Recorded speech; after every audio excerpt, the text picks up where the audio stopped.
MLB fans, when you need tickets to catch your favorite team live all season long, Ticketmaster's got them. As the world's largest ticket marketplace, Ticketmaster has a wide selection of seats available and at competitive prices, so you never have to worry about missing a game. Take yourself out to the ballpark this season and get tickets today at Ticketmaster.com/MLB. That's Ticketmaster.com/MLB. It can be stressful when unexpected expenses come up, but Dave can help. Dave is the banking app that could help you get up to $500 instantly with extra cash. No interest, late fees, or credit check.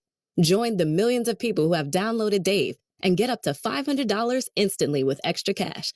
Download the Dave app right now or go to dave.com. For terms and conditions, go to dave.com/legal. Instant transfer fees apply. Banking services provided by Evolve. Member FDIC.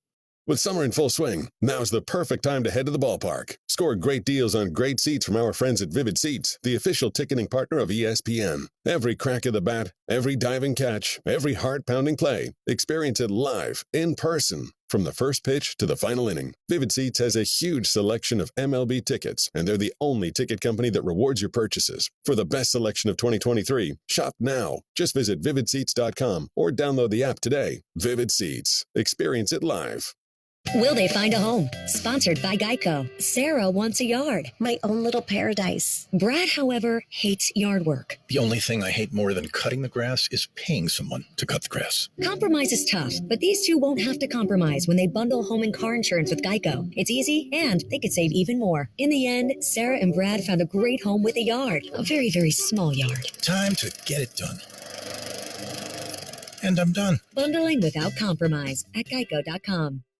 This basketball season has been amazing, and Brian Windhorst has been there each week giving you all the news and scoops throughout the league. But with the season winding down, Brian Windhorst and Hoop Collective, along with Granger, are bringing you a one-of-a-kind episode highlighting the best moments of the year. From buzzer beaters to all-star performances, the podcast will cover it all. So be sure to listen to Brian Windhorst and the Hoop Collective, presented by Granger, wherever you get your podcasts. Granger, for the ones who get it done. For the ones finding new ways to ensure the job always gets done. For the ones wearing many hats. For the ones who are hands-on, even from far away. And the ones keeping business moving forward. We are Granger, offering professional-grade industrial supplies, plus real-time product availability and access to experts ready to answer your toughest questions. Call, click Granger.com, or just stop by. Granger, for the ones who get it done.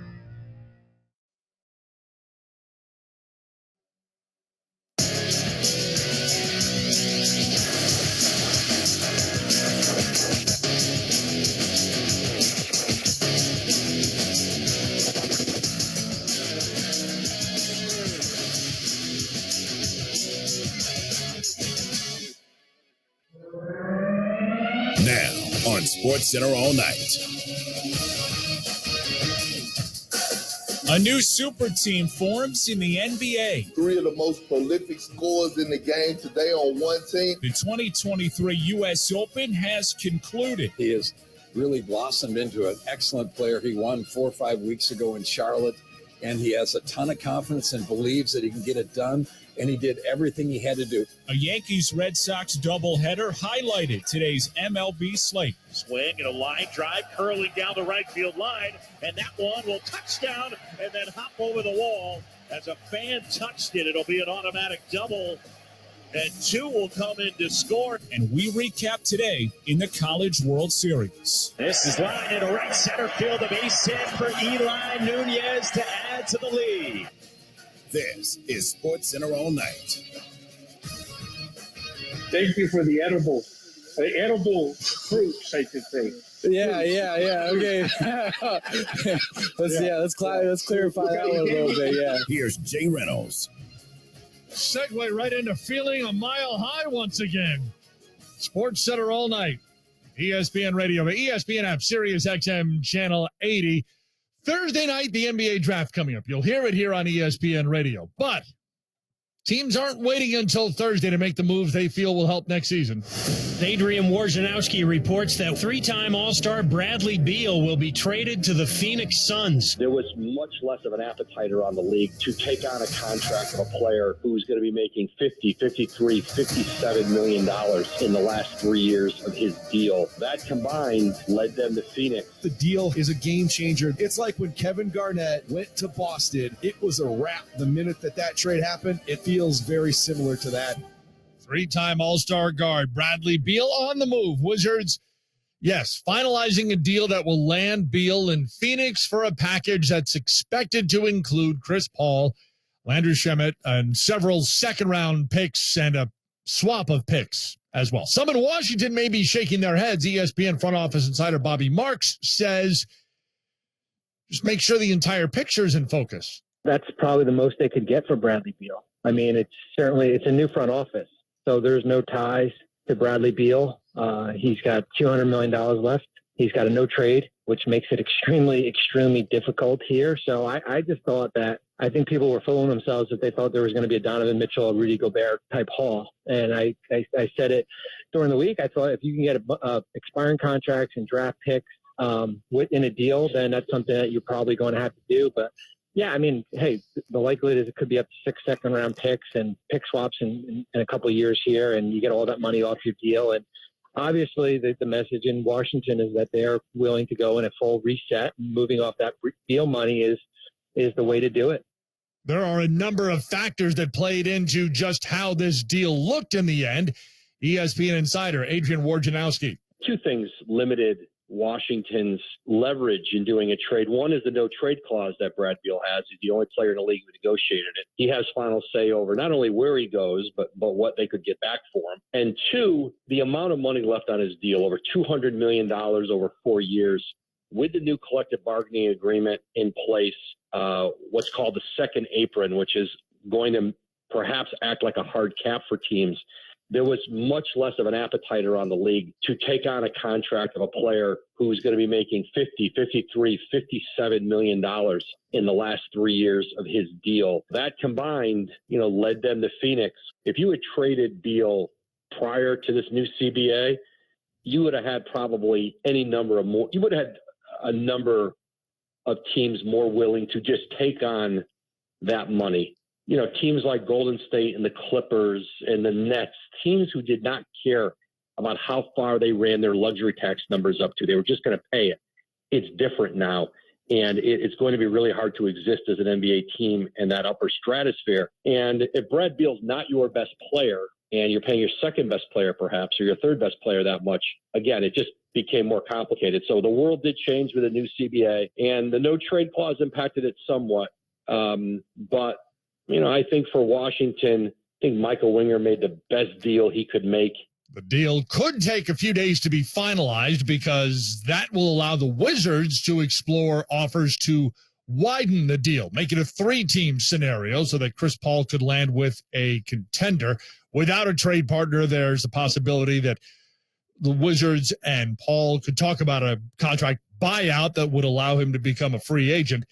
Back to our Bobby Marks. He can't go back to Phoenix if he was eventually waived, just because of how the rules are set in place. Woj tweeted that, there's I guess about a 10-day window to see if they can loop in a third team. Who would be out there that, you basically would have to inherit his 20, it's not 15.8 million anymore. It's 25 million as far as the guaranteed portion here. So if you're the Wizards, you're looking for it because maybe you can maybe you can pick up another first or second round pick, and maybe it's, a player, that even if you're going to waive Chris, you can, waive that player. Maybe it's worth another second here. So I think wherever, if he is waived, I think you're looking squarely at either Los Angeles teams, whether it be the Lakers, and certainly the Clippers. Well, we do know Bradley Beal's lifting his no trade clause to accommodate a deal to the Suns. Beal will join Devin Booker, Kevin Durant, DeAndre Ayton, 4 max contracts together with that looming CBA that Woj talked about, meaning it's really an all-in move for the Suns and their championship window. moving forward for Phoenix. Sports Center all night, ESPN Radio. Murray to the right, has Adebayo defending. Bounce pass to Jokic against Martin at the free throw line. Jokic puts it on the deck, drives and scores. Denver back in front. Drives, fades, fires, missed it. Rebound weak side. Bruce Brown puts it back up and in. Denver by one.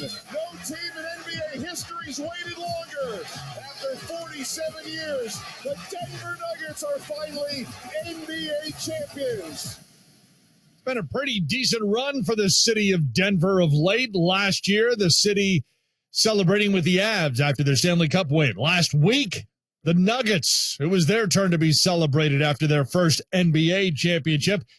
Then came Sunday at the LA Country Club.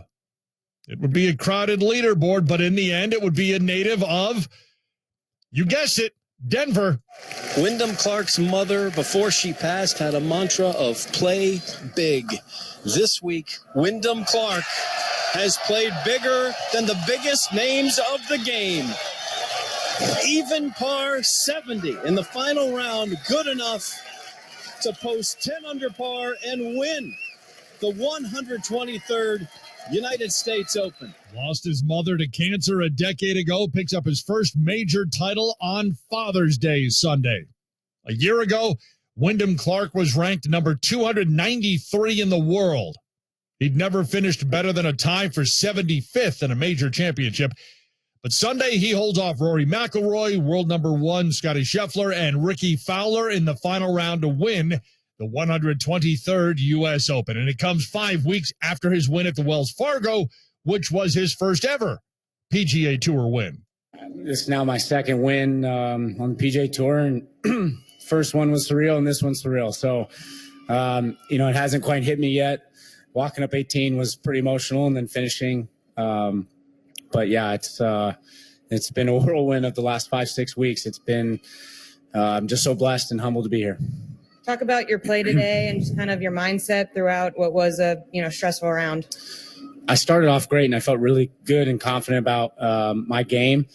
Unfortunately, I bogeyed the second hole, but I felt like I rebounded well and birdied in the fourth.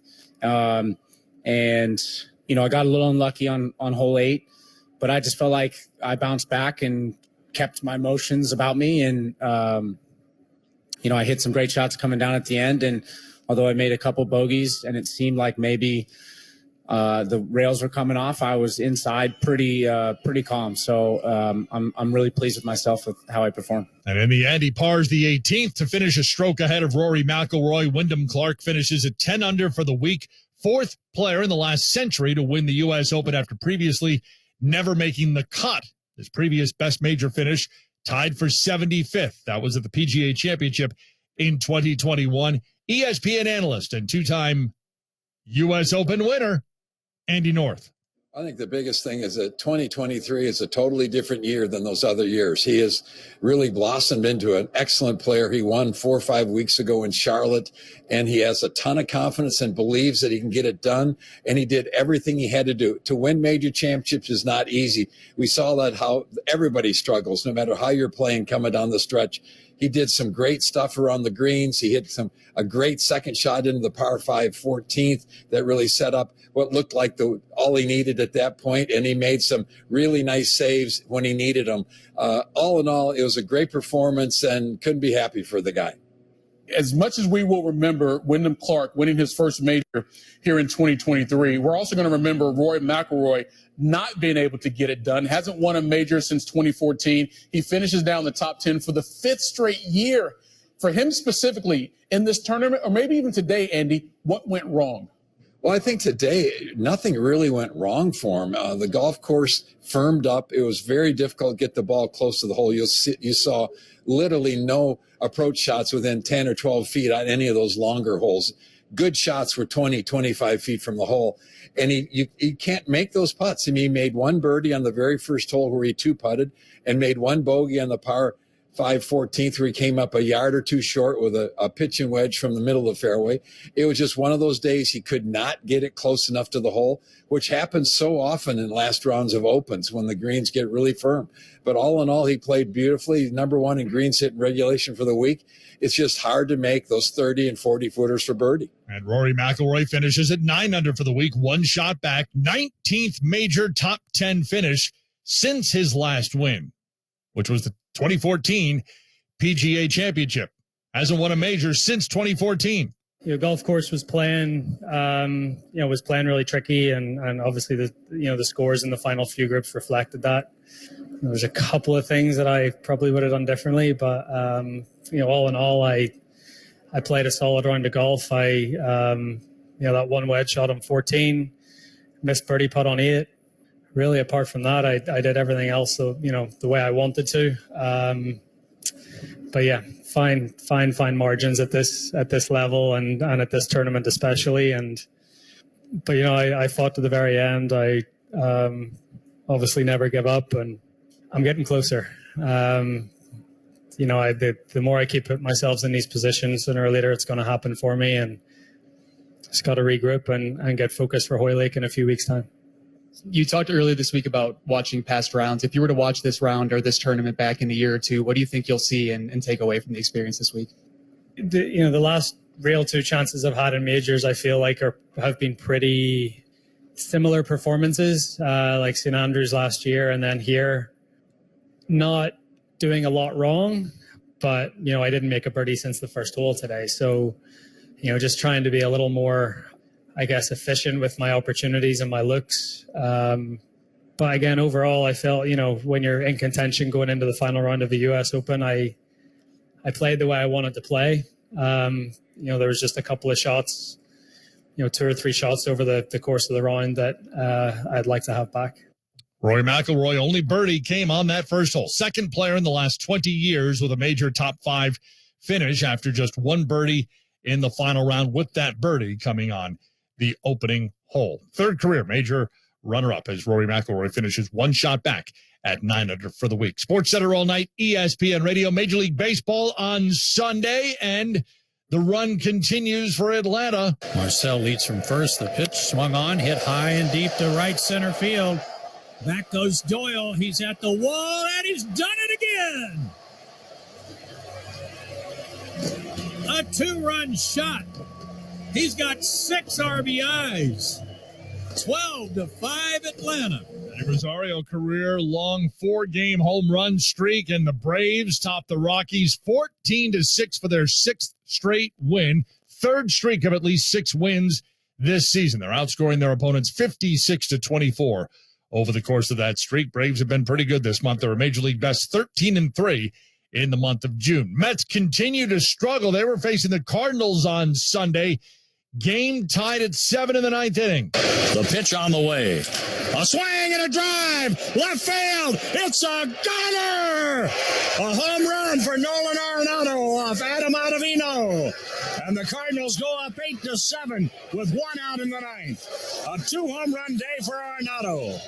Cardinals get that 8-7 win. Cardinals Radio Network with the call, their first series win since mid-May. Arenado, 2 homers, including that go-ahead home run in the 9th. 7th go-ahead homer in the 9th inning since his debut in 2013. The Mets, meanwhile, 4th go-ahead home run allowed in the 9th inning or later this season. 10th loss this season after scoring 6 or more runs. Most in Major League Baseball, they lose it 8-7. Straight ahead, the baseball game that had Ricky Bobby interested. That's next. Sports Center all night at ESPN Radio. Coming up Monday, I'll tell you what move your favorite NBA team should make that will automatically make them a title contender. Monday morning at 6 Eastern on ESPN Radio, ESPN2, and ESPNU.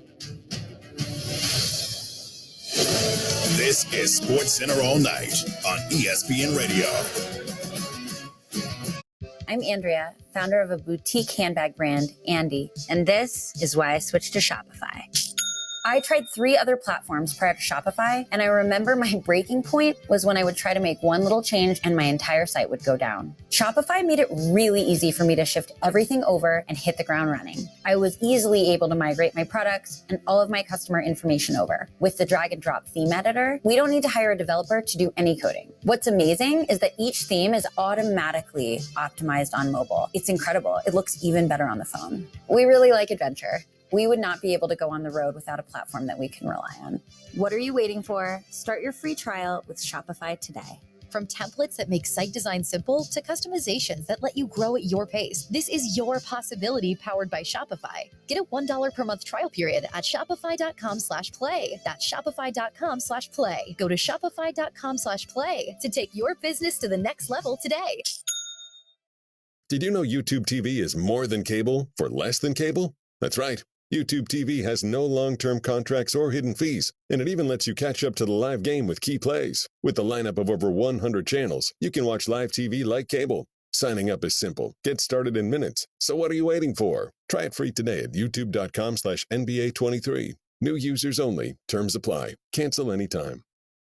Monday on Canty and Carlin, Ja Morant suspended. Can Memphis continue to rely on him? Plus, we look ahead to the NBA draft. We know Wembanyama's going 1, but the questions started 2. It's Monday, Canty and Carlin, 3 p.m. Eastern on ESPN Radio and the ESPN app.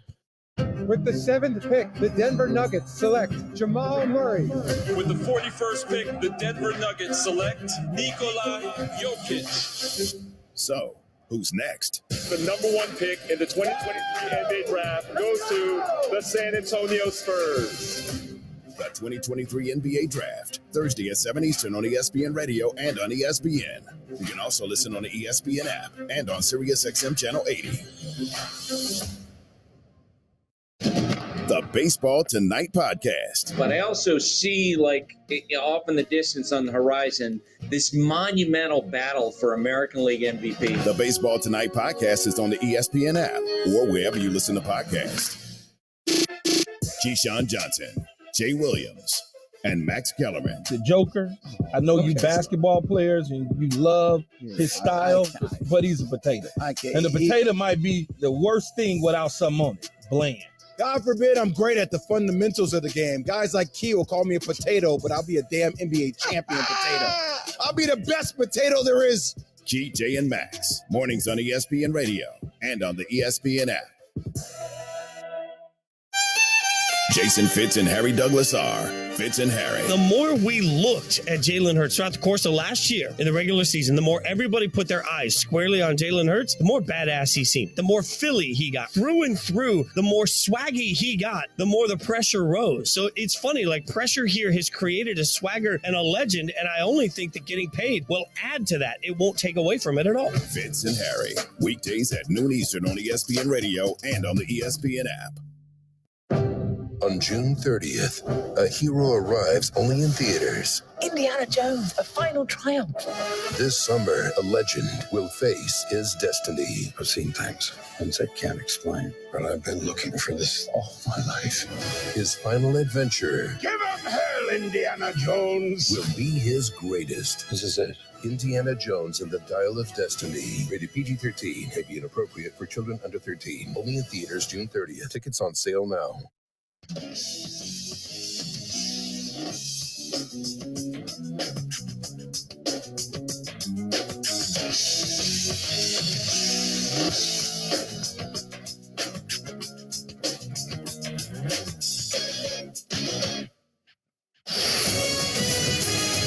Sports Center All Night continues with Jay Reynolds.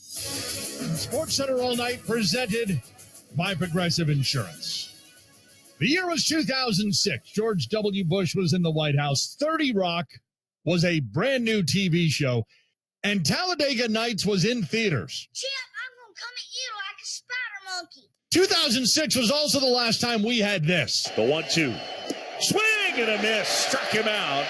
Ball game. Red Sox won it. They sweep the double dip and sweep the series from the Yankees. Red Sox with a 4-1 win in Sunday Night Baseball, sweeping a doubleheader of the Yankees at Fenway for the first time since 2006. This year, Red Sox have won 5 of the 6 games against New York. You heard the Sunday night game here on ESPN Radio. John Shambi, Doug Glanville had the call for us. Boog? Jay, thanks very much. The Red Sox win on Sunday Night Baseball, complete the sweep of the doubleheader, and complete a sweep of the series against the Yankees. Doug Glanville start on the mound. Brian Bayo was impressive. He really was, and just the way he was able to stay in the zone with the command of all his pitches. You saw the changeup he threw at any given time. Every pitch he had, he was able to throw at any count. So he kept the Yankees off balance as he was working sort of a strike to ball or ball to strike type of movement. Very good sinker, very good changeup, and just the poise to give up a run early, and then that was kind of it. I mean, they could not get to Bayo, and when you have Jansen pitching some of his best baseball tonight, just throwing 96 miles an hour to close it, the Yankees just had no answers. And Doug, whereas the Yankees are starving for Aaron Judge to return, you still would have to say they're going to need to come up with some other offensive answers besides the return of Aaron Judge. Yeah, well, I think one of the problems that they're facing, and when you look at the way they've created their offense, even with Judge, they're fourth in home run percentage, right? So that's the Judge element. But they're 23rd in average. They're 23rd in walk percentage. They don't steal bases. So all those little things that you would rely on to manufacture runs without a power guy like Judge aren't there. So they're kind of have to come out of thin air to get it with a bunch of rotating guys in there, and it's not creating any offense. Yeah, and we talked about the idea that this team has not been good in terms of getting on base.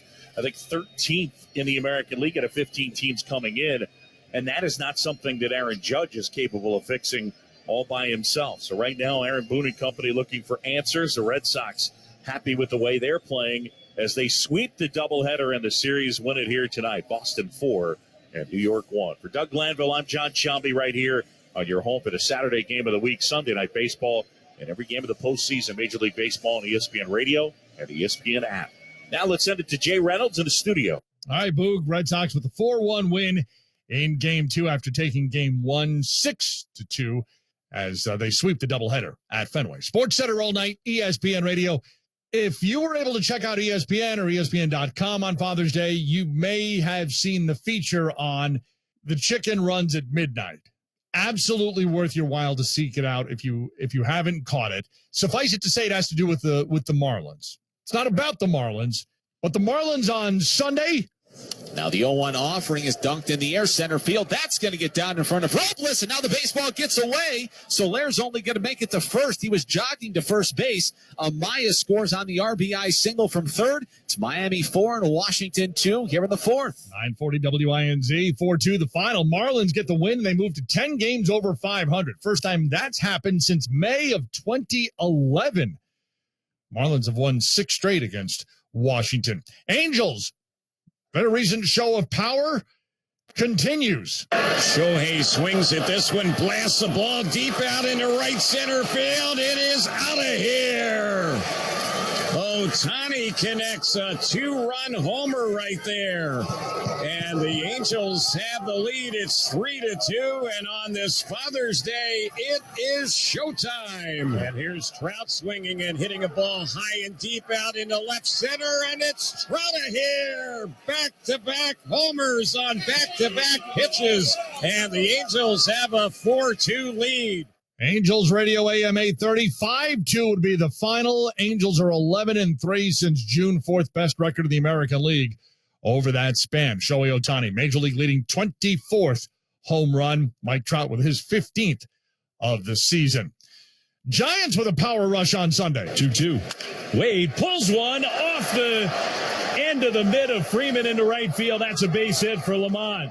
Coming around third, Sable. He'll score. Over to third, Crawford. Wade beats the lefty. It's 7-2 Giants. AMBR 7-3. The final. Giants 29 runs scored in the 3-game series. Second most in a 3-game series by the Giants against the Dodgers.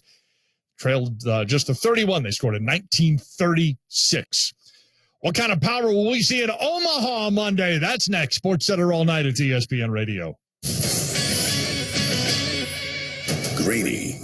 I don't know exactly what the right thing to say is about Zion. At some point, you have to look at that and say, the ends are not justifying the means. Weekday mornings at 10 Eastern on ESPN Radio. the Baseball Tonight podcast. But I also see, off in the distance on the horizon, this monumental battle for American League MVP, Tim. Because Aaron Judge is good or better than he was last year. He's putting together this amazing start, despite the fact that he was on the injured list for a period of time. And Shohei Ohtani is ridiculous. The Baseball Tonight podcast is on the ESPN app or wherever you listen to podcasts. You can't miss a moment with Greeny. Have I sort of overdone it on the Aaron Rodgers stuff? Remember when Mike Tannenbaum suggested that the Jets take a quarterback and you almost smacked him in the face? I mean, I think my reaction to that was startlingly restrained. It's a miracle, I think, that I did not lay hands on that man. I wish they did that. The most insane thing I've ever heard a person say in my entire life. But he and I are no longer speaking. Greeny, weekday mornings at 10 Eastern on ESPN Radio. Plus, you can watch and listen on the ESPN app. Yo, check this out from Canty and Carlin.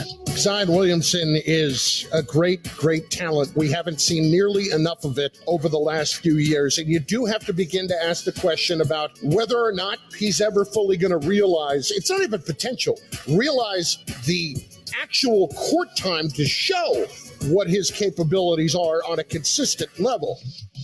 Canty and Carlin, weekdays at 3 Eastern on ESPN Radio and on the ESPN app. ESPN, celebrating Pride Month with R.K. Russell. I am a black bisexual man. That's what I am. That's what I've always been. Pride Month to me is a celebration of the LGBTQIA plus community, past, present, and future, who will be born just as they are and who will continue to celebrate themselves in the way that all human beings should. I was inspired and still am inspired by Jason Collins. As a black man in sport and as a gay man in the NBA, being the first to come out, Jason Collins has shown courage, bravery, and determination beyond his time. He is a constant example to me that an athlete coming out can only lead to a brighter future. Coming out has impacted my sports experience by allowing me to have more genuine connections with teammates, coaches, mentors, fans, and hopefully inspire a next generation of LGBTQIA plus athletes in any arena of sport that they choose. Celebrating Pride Month on ESPN. Have you seen the cost of eggs lately? With these prices, we'd barely be scraping by if it weren't for Dave. It's the banking app that advances us up to $500 instantly. There's no interest, late fees, or credit checks. No joke. You can get extra cash for anything your family needs. Download the Dave app now or go to dave.com. For terms and conditions, go to dave.com/legal. Instant transfer fees apply. Banking services provided by Evolve. Member FDIC. Will they find a home? Sponsored by Geico. Sarah wants a yard. My own little paradise. Brad, however, hates yard work. The only thing I hate more than cutting the grass is paying someone to cut the grass. Compromise is tough, but these two won't have to compromise when they bundle home and car insurance with Geico. It's easy, and they could save even more. In the end, Sarah and Brad found a great home with a yard. A very, very small yard. Time to get it done. And I'm done. Bundling without compromise at geico.com. With summer in full swing, now's the perfect time to head to the ballpark. Score great deals on great seats from our friends at Vivid Seats, the official ticketing partner of ESPN. Every crack of the bat, every diving catch, every heart-pounding play, experience it live, in person, from the first pitch to the final inning. Vivid Seats has a huge selection of MLB tickets, and they're the only ticket company that rewards your purchases. For the best selection of 2023, shop now. Just visit vividseats.com or download the app today. Vivid Seats. Experience it live.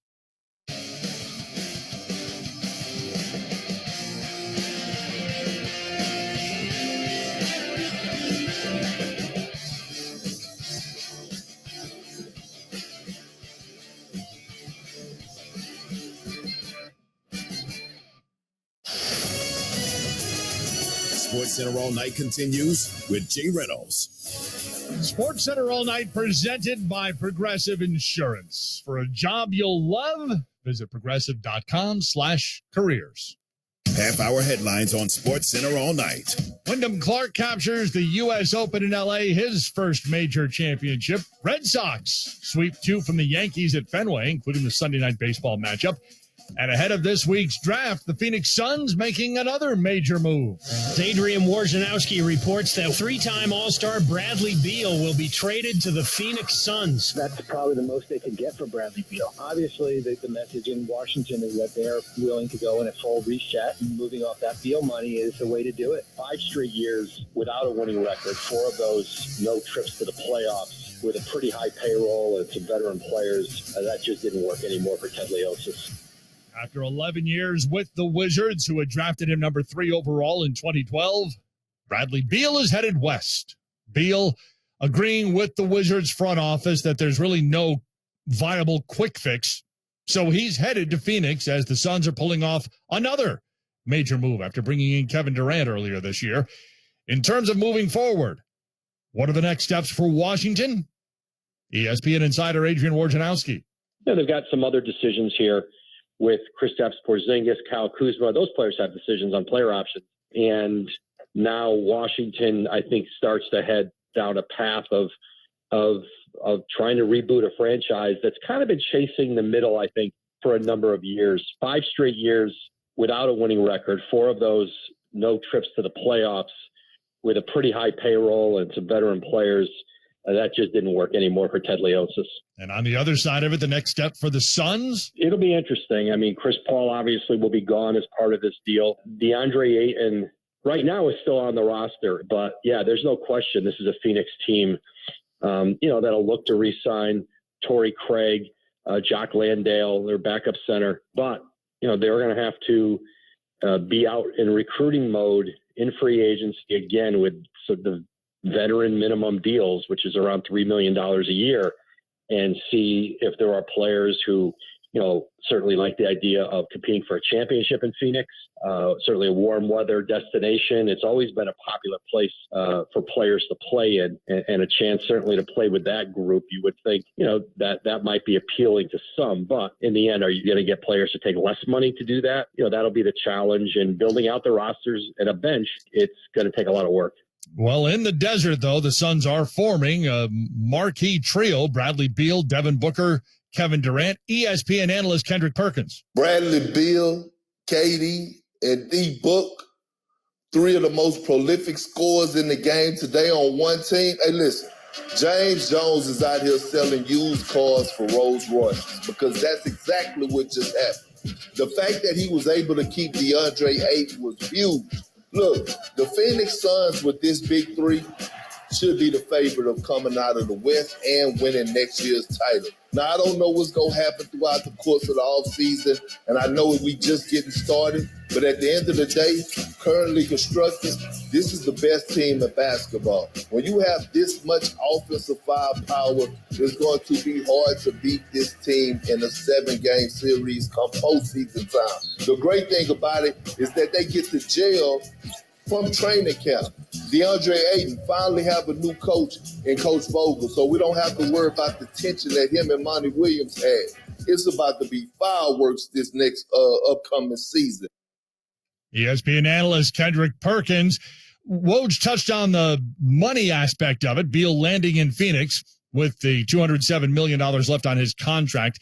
That projects the Suns to be a second-apron team for at least the next 3 years, as Woj mentioned, leaving them largely reliant on minimum contracts for other players. ESPN front office insider Bobby Marks. Unless they're going to move DeAndre Ayton from now until the end of this regular season, this is who this roster is going to be for the next 3 or 4 years. And now it's going to be up to James Jones to try to convince some players to come there for the veteran minimum exceptions, because you're going to have 8 or 9 roster spots there, and you've basically liquidated all your draft equity here. So that's the next thing to do is to figure out who those, players that you can get for those, on the cheap. You're basically going to have to duplicate what the Heat have done.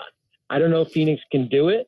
But you're going to have to duplicate what Miami has done and find, really under the radar type players. He's averaged, Beal has 22 points in his career, 23 points on a career best, 51% shooting this past year, though it was an injury-plagued season where he played 50 games.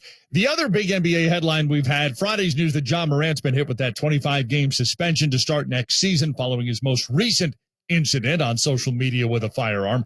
ESPN insider Brian Windhorst. This is strike 2. This is a very serious statement that's coming out from the NBA.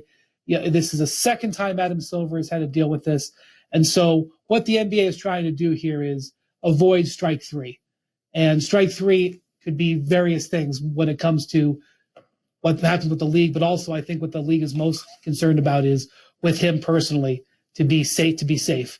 And I think that's one of the things that, is the thing here is that this is a suspension and people are going to react to the number of games and people are going to react to everything like that. But the overarching message here is probably the most important thing. And it's that this has got to be the end, because if something like this happens again, there could really be a problem, not just with John Morant's status in the league, but also with John Morant's status in his personal life. Much more reaction to the suspension and to the situation with John Morant coming up this morning. Key, Jay, and Max, 6 to 10 Eastern time, followed by Greeny until noon. Also in the NBA this week, the draft coming up on Thursday. It will, of course, start with the Spurs taking Victor Wembanyama. He will join Robert Roberts this week, Wednesday, on Good Morning America. Sports Center all night, ESPN Radio. Wyndham Clark has played bigger than the biggest names of the game.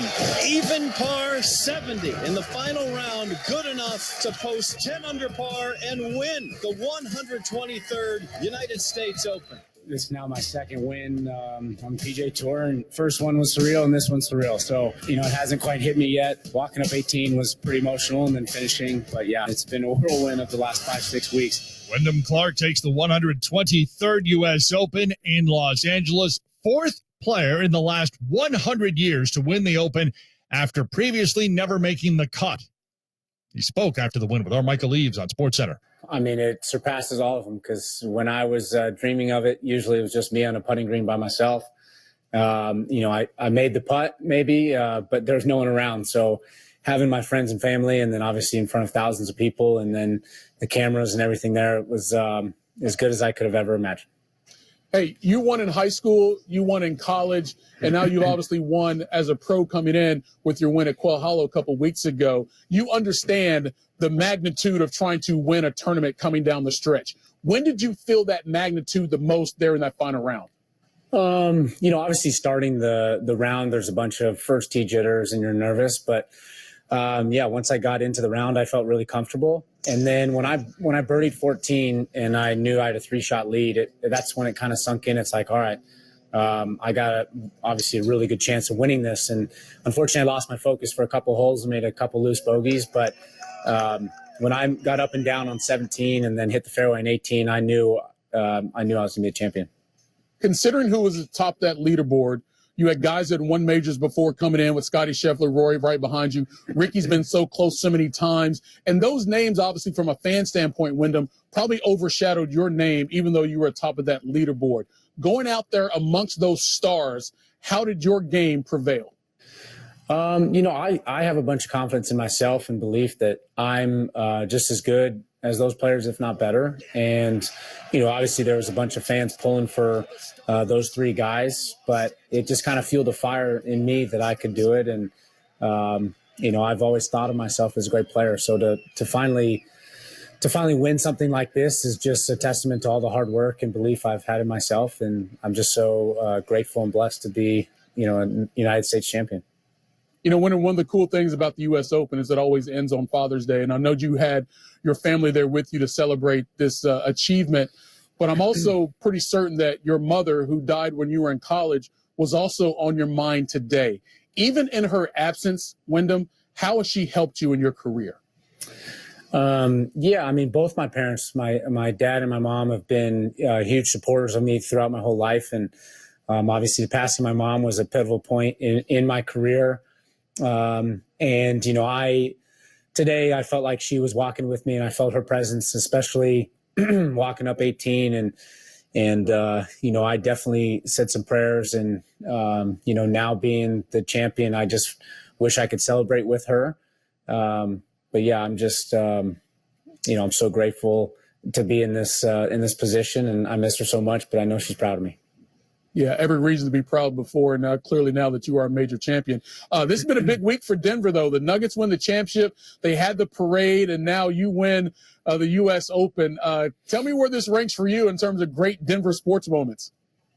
Well, don't forget the Avalanche last year, too. So, Colorado's on a heater right now. Hopefully the Broncos can get it going and get kind of a four-peat. But, I think Hale Irwin's the only Colorado-based U.S. Open champion. And so, I feel like this ranks up there in some of the great victories. So I'm proud to be, a Coloradoan that can win. And, this goes right up there with the Nuggets winning this week. So it's been an awesome week for me and Denver fans.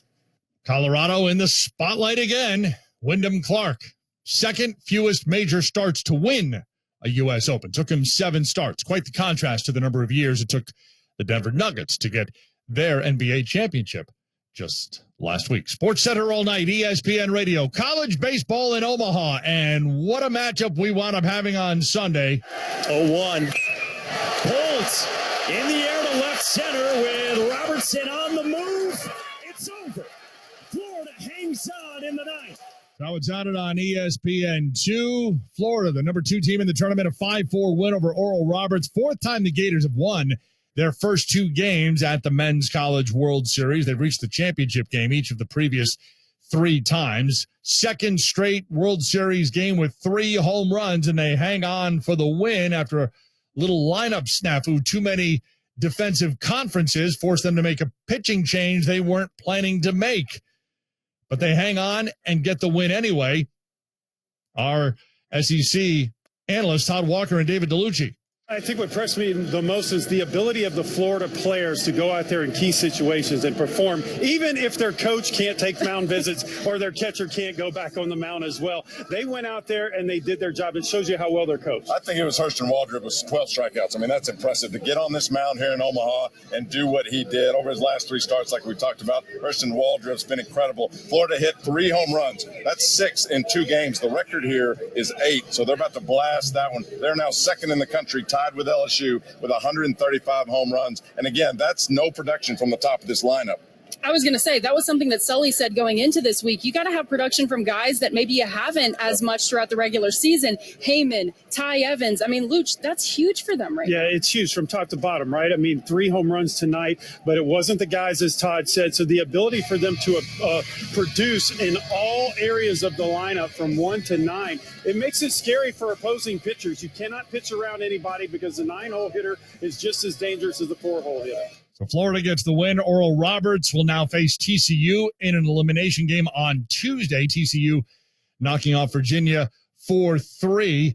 So they'll play on Tuesday. Monday in Omaha, an elimination game to kick things off. Tennessee and Stanford, 2 o'clock Eastern time. 7 o'clock Eastern Monday, LSU, Wake Forest. Wake, the number 1 team in the tournament on the ACC network. Our all ACC crew. The star power in both of these lineups, there's a reason why these were the only 2 teams in college baseball that were number 1 at some point in this whole season. So. Yeah, it's true. I mean, this was a LSU team that dominated the number 1 poll out of the gates.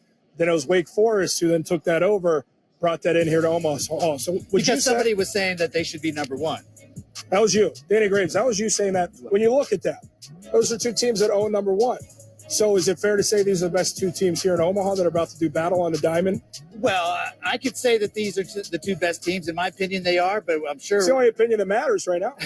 Your opinion always matters to me, Jason. I don't have one. I'm asking the expert. I'm just waiting for the people from Florida to come and say that they're the best team. They are very good. But let me backtrack right there. That's an interesting point. LSU's the loudest group here. They've got a lot of fans. Does that matter at this point? At a stage like this? Well, I don't think it matters to Wake Forest. I think they're okay with the too many people in the stands and their opponents having all their family and friends here. They started the boombox in whatever inning that was yesterday, and I promise you they're going to have the boombox again going before the game, so they're not going to even worry about what kind of crowd is here. It's a loose group. Biggest key in this matchup, 7 p.m. Eastern time. Wake Forest being loose like they were when they came back from the delay yesterday, because we can all agree that momentum's been huge here. Yeah, bad or good. Well, they were a little uptight coming into the game yesterday, and you could tell in their play and their non-aggressiveness. And I really feel like after that delay, they came back to the real Wake Forest. Yeah, and we'll see what happens on Monday. Wake Forest, LSU, 7 o'clock Eastern on ESPN and ESPN Plus. Resignation versus firing. That's next. Sports Center all night continues. It's ESPN Radio. Coming up Monday, the NBA draft is almost here. Tune in so I can tell you the player that no one is talking about that will have an immediate impact next season.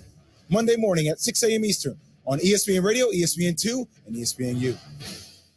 ESPN Radio Sports Center all night. More next. MLB fans, when you need tickets to catch your favorite team live all season long, Ticketmaster's got them. As the world's largest ticket marketplace, Ticketmaster has a wide selection of seats available and at competitive prices, so you never have to worry about missing a game. Take yourself out to the ballpark this season and get tickets today at Ticketmaster.com/MLB. That's Ticketmaster.com/MLB. This basketball season has been amazing. And Brian Windhorst has been there each week giving you all the news and scoops throughout the league. But with the season winding down, Brian Windhorst and Hoop Collective, along with Granger, are bringing you a one-of-a-kind episode highlighting the best moments of the year. From buzzer beaters to all-star performances, the podcast will cover it all. So be sure to listen to Brian Windhorst and the Hoop Collective, presented by Granger, wherever you get your podcasts. Granger, for the ones who get it done. For the ones finding new ways to ensure the job always gets done. For the ones wearing many hats. For the ones who are hands-on, even from far away. And the ones keeping business moving forward. We are Granger, offering professional-grade industrial supplies, plus real-time product availability and access to experts ready to answer your toughest questions. Call, click Granger.com, or just stop by. Granger, for the ones who get it done. Did you know YouTube TV is more than cable for less than cable? That's right. YouTube TV has no long-term contracts or hidden fees, and it even lets you catch up to the live game with key plays. With a lineup of over 100 channels, you can watch live TV like cable. Signing up is simple. Get started in minutes. So what are you waiting for? Try it free today at youtube.com/NBA23. New users only. Terms apply. Cancel anytime. Keyshawn, J. Will, and Max. Dan Graziano, ESPN NFL insider. Justin Fields will lead the Bears to the playoffs this year. Overreaction or not an overreaction? I say not an overreaction. I don't know if I'm willing to pick it, but I wouldn't be shocked. I mean, the NFC field is pretty wide open, and there's going to be 7 teams in the playoffs. And, I could see them making a big jump. They had a big offseason. He's a guy that seems to be all about the work of getting better, and I think we'll see improvement there. Who knows? You could be a 9-8 playoff team at the Bears. I think. Yeah, I think it's an overreaction. Sure. All right. Yeah, they could, right? The conference, the division, but I don't think they're there yet. I think if this was 2024 we were talking about, then I would be like, oh, it's not an overreaction, but this is so an overreaction. Next year, that's a realistic expectation. I'm not trying to put that on Justin Fields this year. Key, Jay, and Max, followed by Greeny. Mornings on ESPN Radio and on the ESPN app.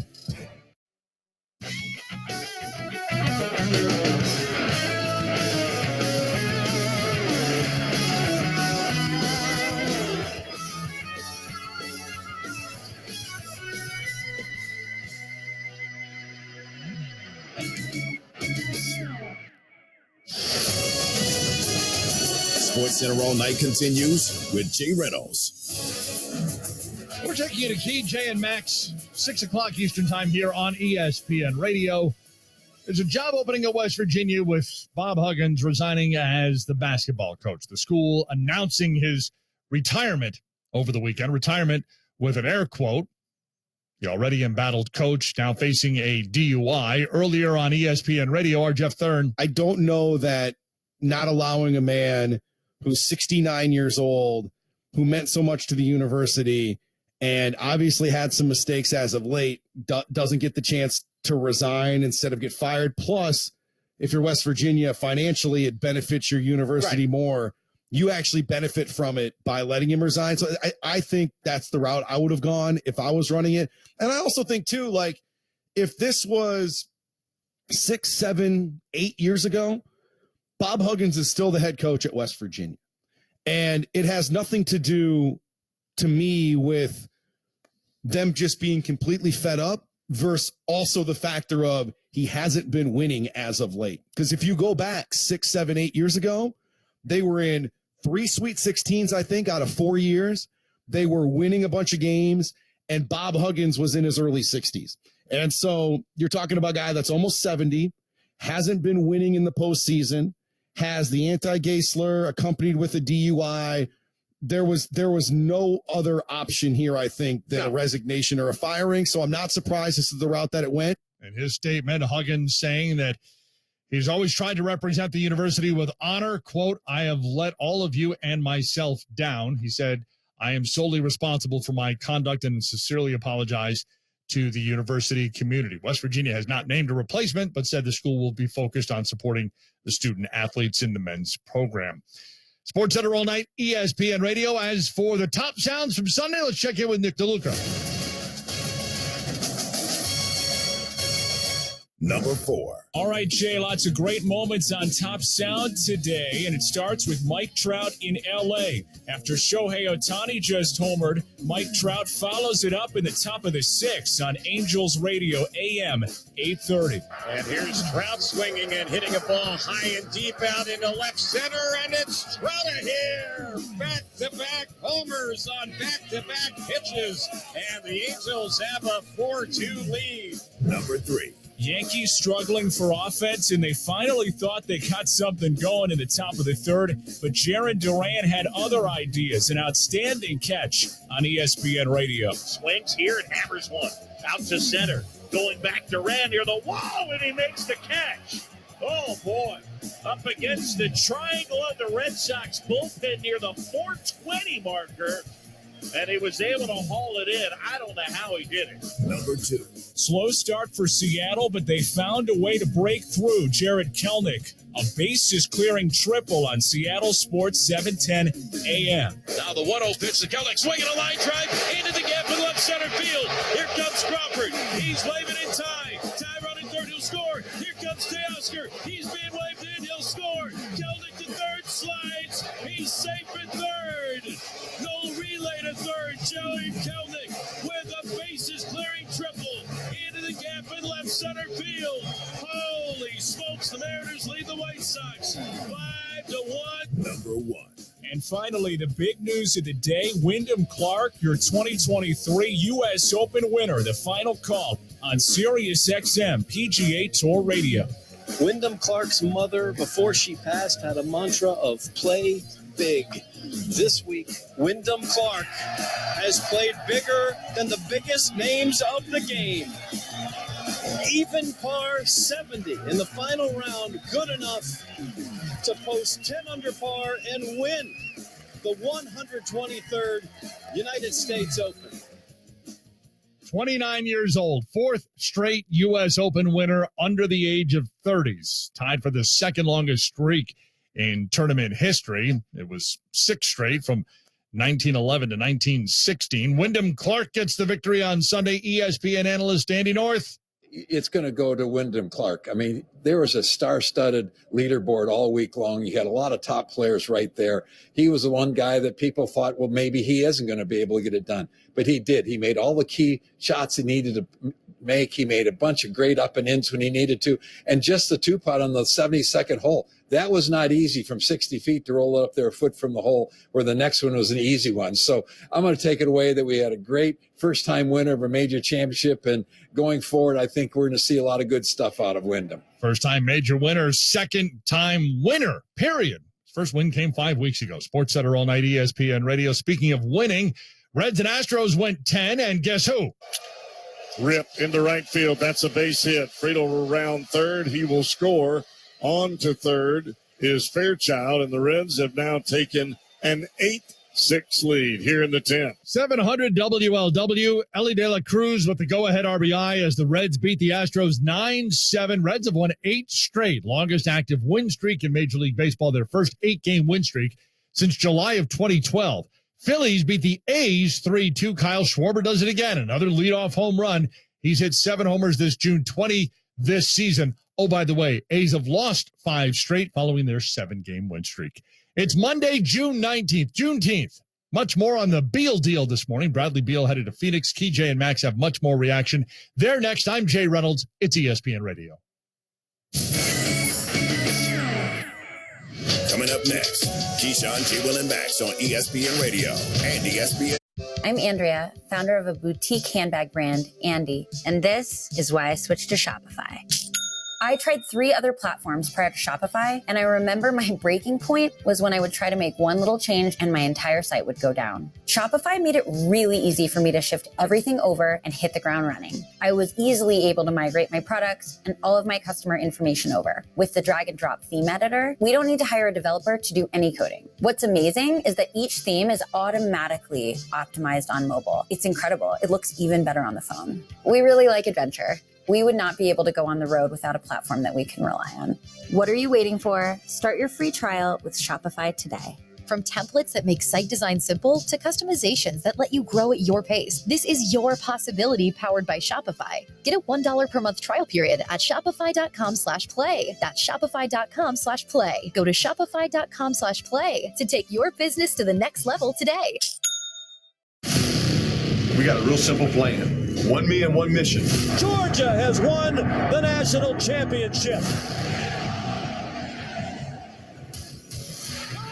Touchdown! If you're a fan, you might think this is sports heaven. This might be college football heaven. This is ESPN's College Game Day podcast. Now alongside Pete Thamel, here's Reese Davis. Conference schedules are out for next season, what message it sends, and who shouldn't be sending a message, and the most interesting producer at ESPN and what that means for him next. This is the College Game Day podcast. Reese Davis and Pete Thamel here. Pete has been to Washington, D.C. He's crushing seltzer water, if you're watching on YouTube right now, because he no longer drinks diet soda, I'm told. I still drink lab rat quantities of diet soda. You know, you made the switch from diet soda to seltzer water, and the SEC is sort of sticking with diet soda with the eight game schedule. They're not ready to make the change yet in conference play for next year. There are a lot of reasons for this, Pete, and you're locked into all of this. I sort of suspect that one of the major aspects of it is a business aspect. It gives them a little something to negotiate with if need be. It also maybe saves some of their schools from paying out money for buyouts of contracts or whatever. So this is not, in my judgment, is not the best thing. I've been on record. They should play 10 conference games. But this is not ducking competition as much as it is a business maneuver. Fair? Yeah, fair. I think there's a couple factors here. One is that, and I certainly don't know the inside of this negotiation, but if they were to add a conference game, they wanted more money from ESPN. And this may not be the best time to get more money. How are you? My name's Scott Van Pelt, host of SV Pod, along with my partner in crime, Stanford Steve. What do we talk about mostly on the podcast, Steve? Sports. Some. Parenting. I feel like that comes up a lot. I feel like most recently I've needed some help because I feel like my shortcomings there are evident. It's life stuff, relatable content. It's fun. It's just two bald-headed goons just talking about nonsense a lot in a crowded podcast space. There's that one. We're here. Here we are. It can be stressful when unexpected expenses come up, but Dave can help. Dave is the banking app that could help you get up to $500 instantly with extra cash. No interest, late fees, or credit check. Join the millions of people who have downloaded Dave and get up to $500 instantly with extra cash. Download the Dave app right now or go to dave.com. For terms and conditions, go to dave.com/legal. Instant transfer fees apply. Banking services provided by Evolve. Member FDIC. Bundling and saving with Geico is an easy choice, so you're free to ponder life's big questions, like what's the best animal in the world if not humans? I'd strongly consider ducks to be somewhere up there on the list. Think about it. Ducks can swim, ducks can fly, and ducks can walk on land. They have access to all terrains. They are the ultimate animal. And they wiggle their butts when they walk, which is funny. Yeah, ducks are awesome. End of story. Bundling and saving with Geico. It's an easy choice.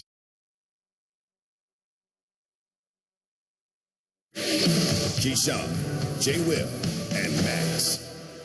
Adrian Wojnarowski reports that three-time All-Star Bradley Beal will be traded to the Phoenix Suns. There was much less of an appetite around the league to take on a contract of a player who's going to be making $50, $53, $57 million in the last 3 years of his deal. That combined led them to Phoenix. The deal is a game changer. It's like when Kevin Garnett went to Boston, it was a wrap. The minute that trade happened, it feels very similar to that. 21, can you do something for me?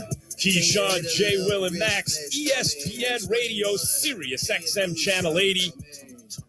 And I'm the one who didn't get the memo. Everyone was taken off the day after Father's Day. Boy, it makes so much sense. You get to hang out on Father's Day. Take the next day off. Stay up late with the kids, whatever you want to do. They're all out of school. No, I didn't get the memo. So here I am. I show up to work. Now, the upside is I get to work with Amber Wilson, who's in for Key and Jay this morning. Good morning, Amber. Good morning, Max. I think it's our first time working together. Happy late Father's Day. Did you get everything you wanted and more? I didn't get so much as a happy Father's Day until the oldest one got up and reminded the other two that it was Father's Day at like 1 p.m. No cards, no nothing, although the 8-year-old said she was going to make me a card. That never happened. But it's a fake made-up holiday anyway. It's a whole, Mother's Day, Father's Day. It's all nonsense. But when it comes, it's all made up, Amber. I mean, it's made up. I don't know if you want to take that attitude on Mother's Day. I don't know if the mothers would appreciate it. Sure, a lot of these holidays are made up. Are you one then, like nothing for Valentine's Day because it's a made-up holiday? It's just, come on, card companies. The Hallmark company is inventing holidays, so suckers like us buy stuff on those holidays. But I will say this: when it gets to be your holiday, then you want something. Right. It's made up, and then it's Father's Day. Hey, I didn't get anything for Father. What gives? I mean, I'm not a big Valentine's person because of that reason. Yeah. But Mother's Day, there should be a day that children celebrate mothers and children celebrate fathers because we do so much. And typically for Mother's Day, I just want to be left alone. That's it. It's a good one. Very simple. How many do you have? I only have one. So listen, I think that's a good point because in fact your birthday should actually be, your birthday should be Mother's Day, right? Your mother's the one who went through something. Why is your birthday celebrated? She should be celebrated, not you. I agree. So Mother's Day, it's like, it makes some sense. Father's Day though, come on. Now we're getting a little carried away. Well, it sounds like your kids took to heart how you feel about Father's Day. And so they celebrated you the exact way you wanted to be celebrated, which is very little acknowledgement of Father's Day generally. They should have gratitude every day. It's the old Chris Rock line, right? Hey, Dad, thanks for knocking out this rent. Thanks for keeping it. Sure is easy to read in here with all the lights on. They should have that attitude every day. But alas, Amber, but you had a good time yesterday? You got the time off? We took it really easy. We had a lot of fun on Saturday. So we did our big thing on Saturday. My husband had to travel yesterday. So we took it easy on actual Father's Day. Well, I mean, like we were out on the boat all day. We were having a lot of fun. I forgot recovering yesterday. Yes. Let's put it that way. So like going out on the boat, that could be any day of the week where you are. That is Florida life. Yeah. That is Florida life. Yeah. Hey, you know who else? No, it has nothing to do with Florida. Bradley Beal. Not anymore. That was supposed to. It was supposed to have something to do with Miami. Did the Heat feel like he was coming there? Did you feel like you had the best shot to land him? Yeah, all of Heat Nation thought that they had a really good shot. Listen, it's Pat Riley at the helm. So there is some delusion amongst Heat Nation where you think you're going to get every single superstar that's ever floated on any sort of potential trade block. And that's the reality of the situation. We also have this delusion that everybody wants to come to Miami, which I'm not sure is completely untrue. But now you've seen the Suns win out over the Heat for Kevin Durant. You've seen the Suns win out over the Heat for Bradley Beal. How much of that is a Bradley Beal choice? How much of that was just that the Heat weren't aggressive enough in those talks with the Wizards? We'll never know. It did feel like the Heat were on a damage control campaign yesterday. All of their local beat writers putting out stuff very swiftly to try to kind of just distract from the fact that Bradley Beal is now on the Phoenix Suns. He ain't on the Miami Heat. We'll have a Damian Lillard conversation down the line. Okay, look, we're going to get to Bradley Beal on the Suns in a second because that's the trade that actually went through. But let me just say, as a reformed Knicks fan, used to be a Knicks fan in my youth, the thing about Pat Riley is any Heat fan out there say, we were supposed to get this. We lost out to the Suns. We lost out that one to the Pat Riley on the Lakers got their guy. Not every time, but when it was important, they got their guy. Pat Riley on the Knicks, still no one came. Everyone in New York feels like Heat fans, but no one ever actually comes to the Knicks. But Pat Riley on the Heat fans need to calm down. No one gets the guy who's available every time. But from Alonzo Mourning, Tim Hardaway, Shaquille O'Neal to join Dwayne Wade, Chris Bosh, and LeBron James to get Wade some more help after the Shaq era. Jimmy Butler, and then we'll see who the next guy. There'll be another guy in. There'll be another superstar or star at least in the door. It wasn't Bradley Beal though. He's going to the Suns. So because he had this no trade clause, Amber, and this enormous contract, everyone knew his market was going to be depressed. But I imagine Heat fans are also today thinking, oh, wait a minute. It was depressed to that point because the deal is expected to include Chris Paul, who's 38 years old, and the thought was they might cut. Right. Landry Shamet, who can shoot, right? Several second-round picks and pick swaps. That sources told ESPN. Not even here the first, just pick swaps, I guess, in the first. The deal could get a few days to be completed, could take a few days completed. The Wizards will be allowed to field offers to widen the deal to a 3-team trade to give Chris Paul the chance to land with a contender. So Adrian Wojnarowski, ESPN senior NBA insider, said the following on primetime when asked how the deal happened. Two things limited Washington's leverage in doing a trade. One is the no trade clause that Brad Beal has. He's the only player in the league who negotiated it. He has final say over not only where he goes, but what they could get back for him. And two, the amount of money left on his deal, over $200 million over 4 years. With the new collective bargaining agreement in place, what's called the second apron, which is going to perhaps act like a hard cap for teams, there was much less of an appetite around the league to take on a contract of a player who's going to be making $50, $53, $57 million in the last 3 years of his deal. That combined, led them to Phoenix. So, Amber, it does sound like this second apron is, as Woj describes it, which is part of the collective bargaining agreement, might act as a hard cap, or at least a harder cap. It means that teams have to price players appropriately, that just because you are an all-star or even a high-level all-star doesn't necessarily mean you're worth the max contract, right? And Bradley Beal is certainly, if a 5-star player is an MVP and a 4-star player is an all-star and a 3-star player is a starter like that, he's not a 5-star player, but he's maybe more than just a normal 4-star player. He's something extra.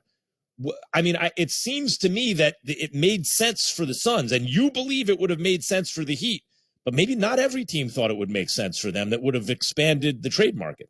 Yeah, that second apron is just meant to limit the flexibility of any team over that $179.5 million mark in terms of the luxury tax. And not all teams are certainly willing to become second apron teams. Credit to Ishbia, obviously a very good new owner in the league that's willing to put his money where his mouth is.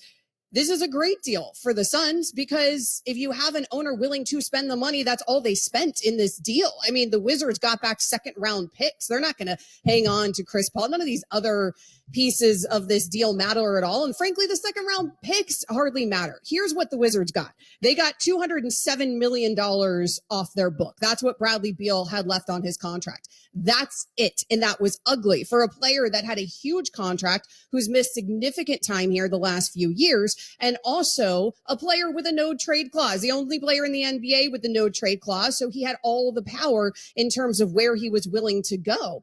As a Heat fan, I saw this deal come across. Of course, I threw up my hands. Anybody across the NBA would want Bradley Beal for next to nothing, but you have to have an owner who's willing to go into that luxury tax.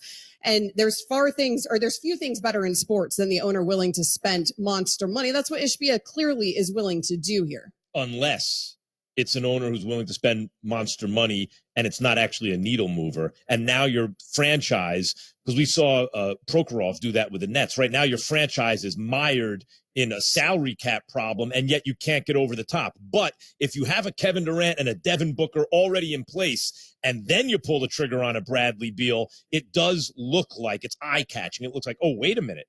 If they flesh out this roster properly, that's a get-over-the-top type roster. Let me see that on ESPN2 again. The salaries, the 4 guys they got signed up at the moment, because what sticks out like a sore thumb here, Amber, a combined $162.9 million in salaries. per season. Kevin Durant at 47.7. Bradley Beal at 46.7. Devin Booker at 36 looks like a steal, right? DeAndre Ayton at 32.5. Amber, it seems to me now that they have to turn DeAndre Ayton into the parts to go around the big three, because he has not played like a $32.5 million a year player, and they are a top-heavy team who needs some depth. The only other player they have under contract other than those four names you just saw on ESPN2 is Cameron Payne. I mean, this team does not have anybody under contract now, and they have these monster contracts on their books. Who wants that DeAndre Ayton contract? Right. Who wants it? I mean, take it. I don't see the sucker in. And also, they know that the Suns have to move it. That's the problem. Like, why are you willing to help out the Suns in this situation? The team that just probably became the best team in the NBA, certainly on paper. They're the best team in the NBA right now. So the Suns have a real problem because everybody else is also looking at their roster thinking they've got to move this contract to fill out this roster. So you have to find a willing partner, a partner willing to help you, and then a partner who's interested in DeAndre Ayton for that level of money. And frankly, DeAndre Ayton has been somewhat of a disappointing player. Plus, the Suns need some size with this roster, and the Suns need depth. So there's that. They're hoping, I think, with taking such a big swing on all of these players, they are hoping that they can create some of the magic that, not to be a homer, but create some of the magic that you just saw the Heat create in this postseason, where you can take a bunch of dudes that no one's ever heard of, dudes that are undrafted, and just kind of pluck them out of the G League and find some magic there, because all they're going to be working with is minimum deals to fill out this roster moving forward. But that's really important because they actually need the depth. So it's not like they're just putting bodies out there. You saw it hurt them this postseason. Yeah, they had their big three is now the best big three in the league. Clearly, and by far, that's the best three who are playing together all in or around their primes if they're all healthy. But they're going to need to flesh out the roster. And DeAndre Ayton's contract is sticking out like a sore thumb. In the old days, even a couple of years ago, the Knicks could be reliable trade partner here and take your junk, right? But they're competently run now. So who do you turn to? Who's the sucker? Isn't that shocking to say, by the way? Where does Bradley Beal put the Suns in the West? Are the Nuggets still the favorites? 888-SAY ESPN. Keyshawn, J. Will, and Max. Amber Wilson in for Key and J, ESPN Radio. Adrian Wojnarowski reports that Bradley Beal will be traded to the Phoenix Suns. A player who's going to be making $50, $53, $57 million in the last 3 years of his deal. That combined led them to Phoenix. This is Keyshawn, J. Will, and Max. With summer in full swing, now's the perfect time to head to the ballpark. Score great deals on great seats from our friends at Vivid Seats, the official ticketing partner of ESPN. Every crack of the bat, every diving catch, every heart-pounding play. Experience it live, in person, from the first pitch to the final inning. Vivid Seats has a huge selection of MLB tickets, and they're the only ticket company that rewards your purchases. For the best selection of 2023, shop now. Just visit vividseats.com or download the app today. Vivid Seats. Experience it live. Monday on Canty and Carlin, Ja Morant suspended. Can Memphis continue to rely on him? Plus, we look ahead to the NBA draft. We know Wembanyama's going 1, but the questions started 2. It's Monday, Canty and Carlin, 3 p.m. Eastern on ESPN Radio and the ESPN app. With the 7th pick, the Denver Nuggets select Jamal Murray. With the 41st pick, the Denver Nuggets select Nikola Jokic. So, who's next? The number 1 pick in the 2023 NBA draft goes to the San Antonio Spurs. The 2023 NBA Draft, Thursday at 7 Eastern on ESPN Radio and on ESPN. You can also listen on the ESPN app and on SiriusXM Channel 80. An ESPN Radio Extra Point with Jeff Turn. I think that's the route I would have gone if I was running it. And I also think, too, like, if this was 6, 7, 8 years ago, Bob Huggins is still the head coach at West Virginia. And it has nothing to do, to me, with them just being completely fed up versus also the factor of he hasn't been winning as of late. Because if you go back 6, 7, 8 years ago, they were in 3 Sweet 16s, I think, out of 4 years. They were winning a bunch of games, and Bob Huggins was in his early 60s. And so you're talking about a guy that's almost 70, hasn't been winning in the postseason, has the anti-gay slur accompanied with a DUI, there was no other option here, I think, than a resignation or a firing. So I'm not surprised this is the route that it went. The biggest names in sports are on ESPN Radio. Shane Battier, two-time NBA champion. The all-time great discussion. I don't think you get into that conversation unless you win a championship. Glenn Big Baby Davis won a championship with the Celtics. When we need to succeed, Paul's going to be there. I just don't see that in Tatum yet. I think he needs to understand the times to turn it up and the times to sit back. Jalen Johnson, Bears cornerback. Really, there's nothing that he can't do. I think once he gets comfortable, I think he can be very dangerous, and you'll see a lot of that dominant quarterback play that you saw at Ohio State. Alex English. Is that an insult to be told on the all-time underrated squad, Alex? I feel the same. To not be named to the top 75 was a very big disappointment. To be the top scorer in a decade, bewildering to me. Why would that not be part of the criteria? The biggest names in sports come here. And it all starts weekday mornings with Keyshawn, J. Will, and Max and continues all day. This is ESPN Radio.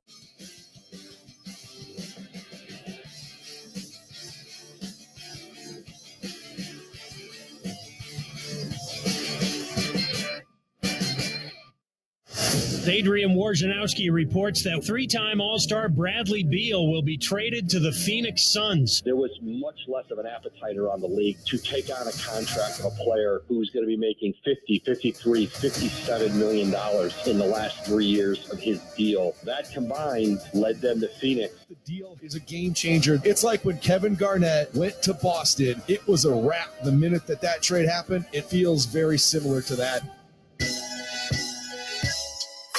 Keyshawn, J. Will, and Max, ESPN Radio. We are presented by Progressive Insurance. Amber Wilson in for P&J today.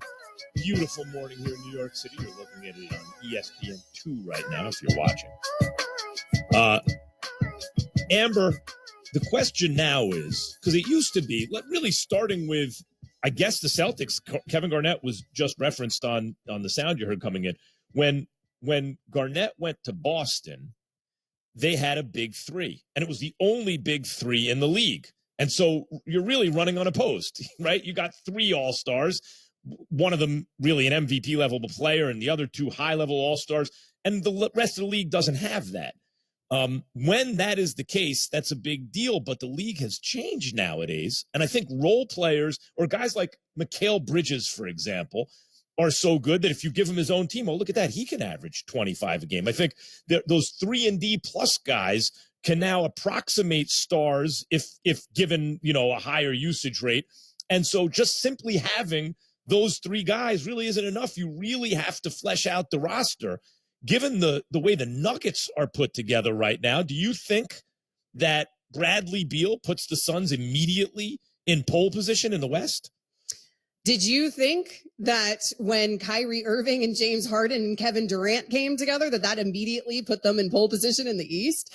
I think the answer to that is yes, right? I mean, we all thought that because, like you just referenced, it used to work in the NBA. The reality of how it actually works, though, on the court might be an entirely different story. If they don't win a championship or if they don't do well in the West, we're going to say it's because of the lack of depth, because they committed too much money to these pieces, because they couldn't move Ayton and fill out that roster. That'll be the knock against the Suns. If they end up winning, it'll be they swung, they knocked it out of the park. This is all we need to do again. We just need to pay superstars. I think the reality lies somewhere in the middle here, Max, where there's different ways to do this thing. Like, we're always looking for one specific formula, right?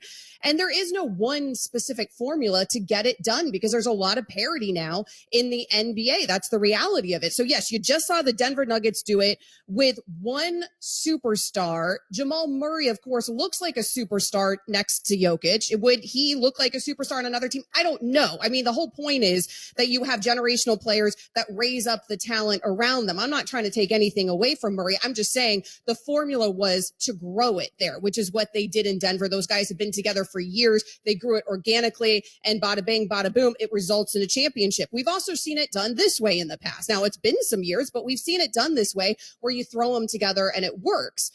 We've also seen it fail. So there's no one right answer here. The problem here for the Suns, Max, is none of these guys are known for their durability at this point in their career. Well, but by the way, Amber, that's the number one thing when you say sometimes it works, sometimes it doesn't.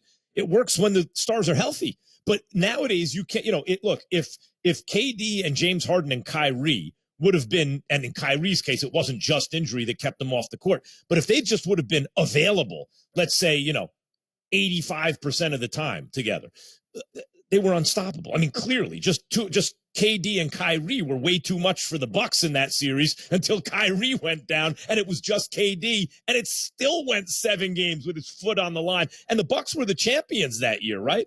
So yes, I think health has a lot to do with it. Depth protects against, high level depth protects against an injury to one of those stars. That's a good way to think about it. Maybe it's simply an issue if the Suns stay healthy, mostly healthy. Their big 3 stay mostly healthy. They have a very good shot to win. But the question is, especially given recent injury history, what's the likelihood they stay healthy? So as of Friday, before the trade, the Nuggets were plus 450 to repeat. That was the favorite. Today, they're plus 450. They're still the favorite. On Friday, the Celtics were second, plus 550. They're still plus 550. This is what's interesting. The Suns are still in third place before and after the trade. The difference, though, is that the odds went from plus 900 to plus 600. So the odds makers feel, well, at least they feel, the public will believe, that the Suns have closed the gap on the Nuggets and Celtics, and really closed the gap on the Celtics, like are really nipping at their heels as the for the position of second best team in the league.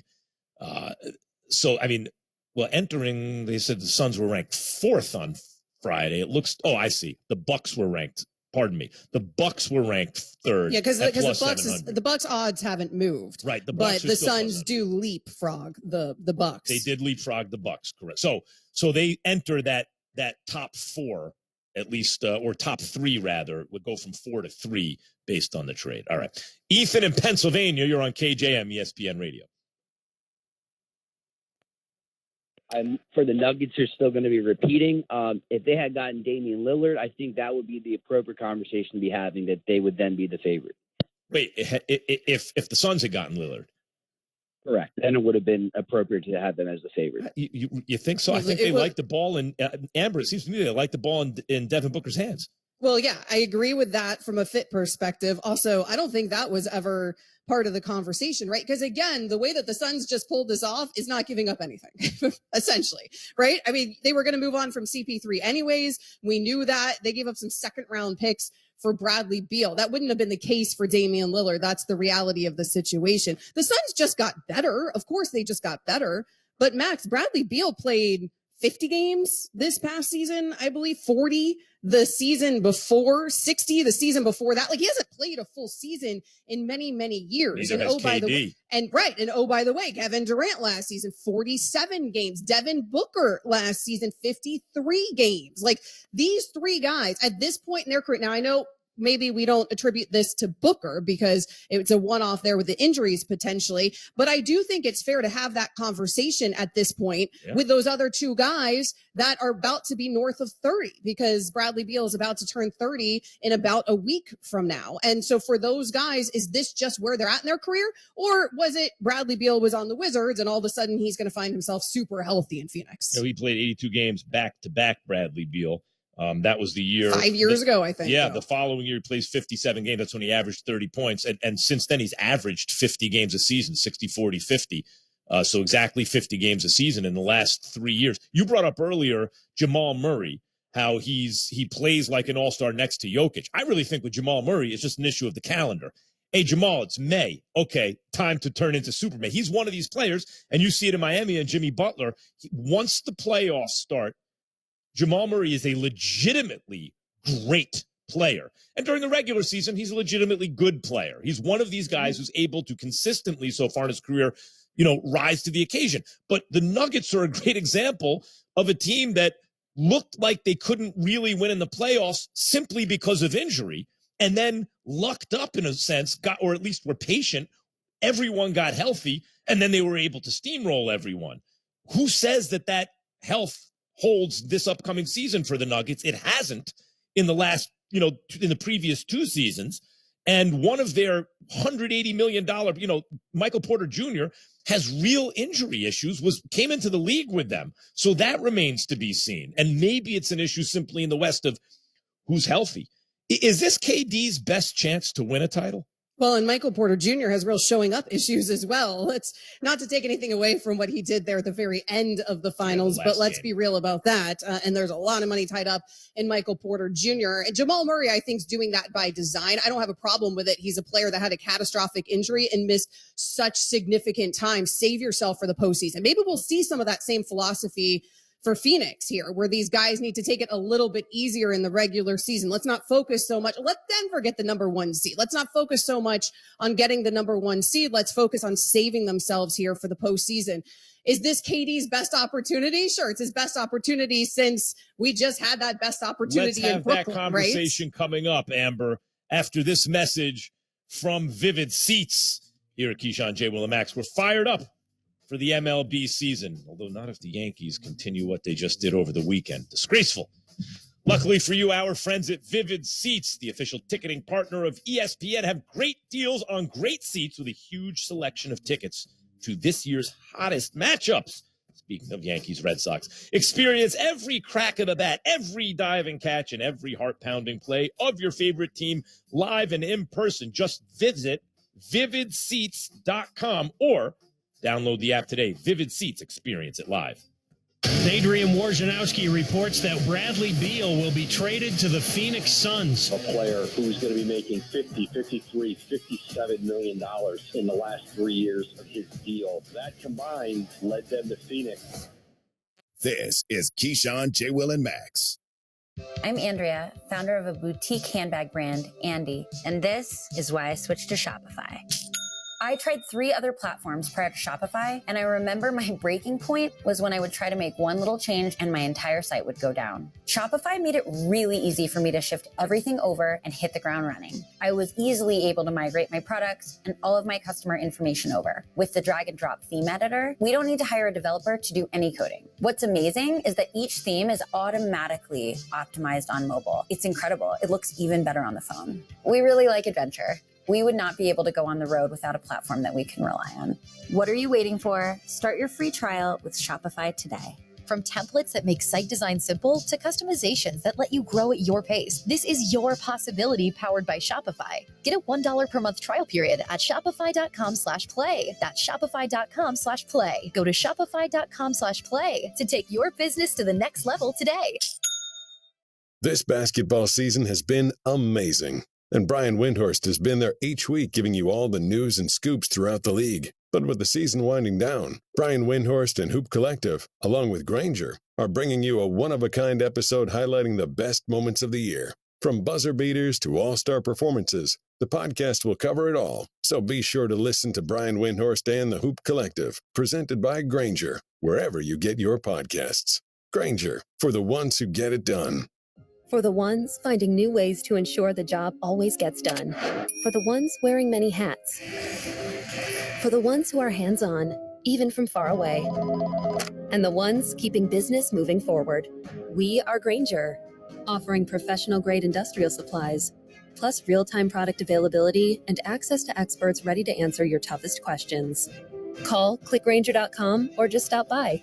Granger, for the ones who get it done. It can be stressful when unexpected expenses come up, but Dave can help. Dave is the banking app that could help you get up to $500 instantly with extra cash. No interest, late fees, or credit check. Join the millions of people who have downloaded Dave and get up to $500 instantly with extra cash. Download the Dave app right now or go to dave.com. For terms and conditions, go to dave.com/legal. Instant transfer fees apply. Banking services provided by Evolve. Member FDIC. Bundling and saving with Geico is an easy choice, so you're free to ponder life's big questions, like, what's the best animal in the world if not humans? I'd strongly consider ducks to be somewhere up there on the list. Think about it. Ducks can swim, ducks can fly, and ducks can walk on land. They have access to all terrains. They are the ultimate animal. And they wiggle their butts when they walk, which is funny. Yeah, ducks are awesome. End of story. Bundling and saving with Geico. It's an easy choice. Did you know YouTube TV is more than cable for less than cable? That's right. YouTube TV has no long-term contracts or hidden fees, and it even lets you catch up to the live game with key plays. With the lineup of over 100 channels, you can watch live TV like cable. Signing up is simple. Get started in minutes. So what are you waiting for? Try it free today at youtube.com/NBA23. New users only. Terms apply. Cancel anytime. Mike Greenberg, Greeny. Heat culture has become something that other players around the league want to be a part of. And so I believe Miami is going to add a huge piece. Could it be Damian Lillard? Could it be Bradley Beal? If and when they add one of those two guys, then I think they become on the short list of favorites to win the championship, regardless of who else we're talking about. Greeny, weekday mornings at 10 Eastern on ESPN Radio. Plus, you can watch and listen on the ESPN app. On June 30th, a hero arrives only in theaters. Indiana Jones, a final triumph. This summer, a legend will face his destiny. I've seen things I can't explain, but I've been looking for this all my life. His final adventure Give up hell, Indiana Jones! will be his greatest. This is it. Indiana Jones and the Dial of Destiny. Rated PG-13. May be inappropriate for children under 13. Only in theaters June 30th. Tickets on sale now. ESPN, celebrating Pride Month with R.K. Russell. I am a black bisexual man. That's what I am. That's what I've always been. Pride Month to me is a celebration of the LGBTQIA plus community, past, present, and future, who will be born just as they are and who will continue to celebrate themselves in the way that all human beings should. I was inspired and still am inspired by Jason Collins. As a black man in sport and as a gay man in the NBA, being the first to come out, Jason Collins has shown courage, bravery, and determination beyond his time. He is a constant example to me that an athlete coming out can only lead to a brighter future. Coming out has impacted my sports experience by allowing me to have more genuine connections with teammates, coaches, mentors, fans, and hopefully inspire a next generation of LGBTQIA plus athletes in any arena of sport that they choose. Celebrating Pride Month on ESPN.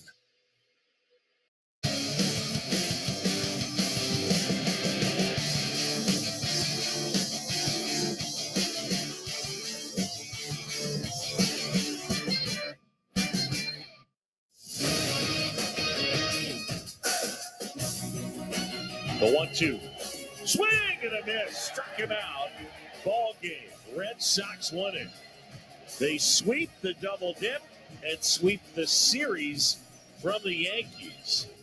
That's how it sounded on ESPN Radio as the Boston Red Sox, unfortunately, beat the Yankees 2 days in a row. 4-1 on Sunday Night Baseball, thanks to Brian Bello, who struck out a career-high 8, allowed 1 run, 4 hits, and 3 walks in 7 innings. Cashman, we got to talk.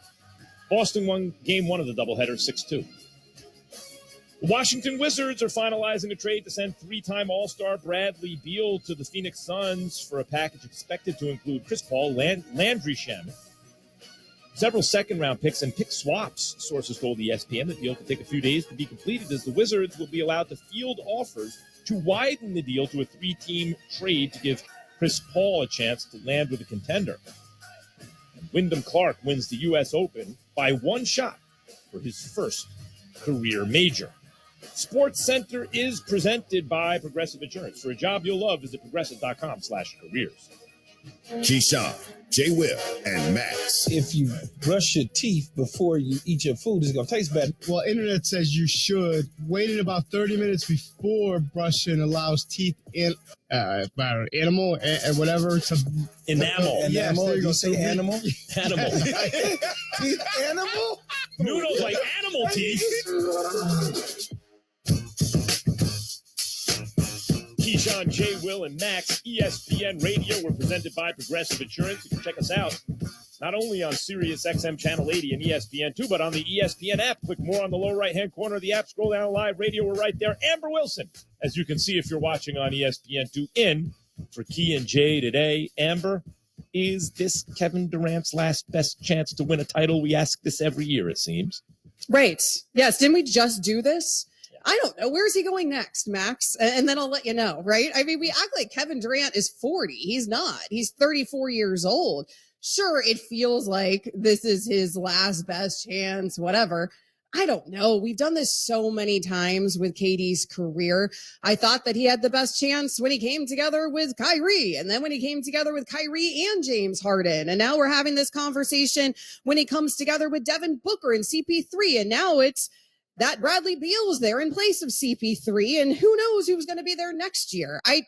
Whenever you have Kevin Durant on your team, you have a very good chance to win a title in my book. The problem with Kevin Durant is he going to stay healthy? If he stays healthy, this is a very good opportunity for him. If he doesn't stay healthy, it's a very different conversation. You know, I admire KD's decision, even though I thought it was wrongheaded at the time, to play on what was clearly an issue with his Achilles. Like the team said calf at the time at Golden State. Everyone in the world, except for the team doctor, apparently knew it was obviously an Achilles. And then sure enough, his Achilles went. And I said on First Take at the time, before it actually snapped, this is a bad mistake, not because he won't get paid, but because he's risking the rest of his prime, right? He'll never be quite the same. The amazing thing about KD is he came back, and when he's on the court, he got back to being as good as he was on the Warriors at the end, which is one of the greatest players you'll ever see. He is the most efficient scorer you can ever even imagine. 7 feet tall, can score at all 3 levels effortlessly. He doesn't need the ball. You don't even need to draw up a play. He can get the quietest 35 points you've ever seen. He became an excellent passer, a great defender on multiple positions, and he's still that, Amber, when he's on the floor. But as you pointed out in the previous segment, when is that going to be? He's not reliable to play a full season. At least he hasn't been since then. So, is this his last best chance to win a championship? When he went to the Warriors, the issue was not simply he's joining a great team. No one wins a championship on less than an excellent team. The issue was he was joining a team that couldn't lose with him on it. They just won 73 games, and it took great fortune and incredible comeback by one of the greatest players ever on a loaded squad in LeBron to even get that championship from the Warriors after a 73. And it was in a game 7 at home that they lost, and they had a lead in the final 5 minutes of the fourth quarter in game 7, like by the skin of their teeth. They lost, and then Kevin Durant, without hardly taking anything off that team, just parachutes onto that. Well, we'll never know. You know, the point in winning a championship is that you've proven something beyond how good you are. You've proven how great you are. You've proven you can overcome adversity and lead a group, etc. If you're the best player on the team. We already knew KD was one of the goodest players of all time. What we wanted to know is, was he one of the greatest? And we still don't know, because that was any all-star you added to that team would have made them completely unbeatable. Paul George added to that team. You can't beat that team.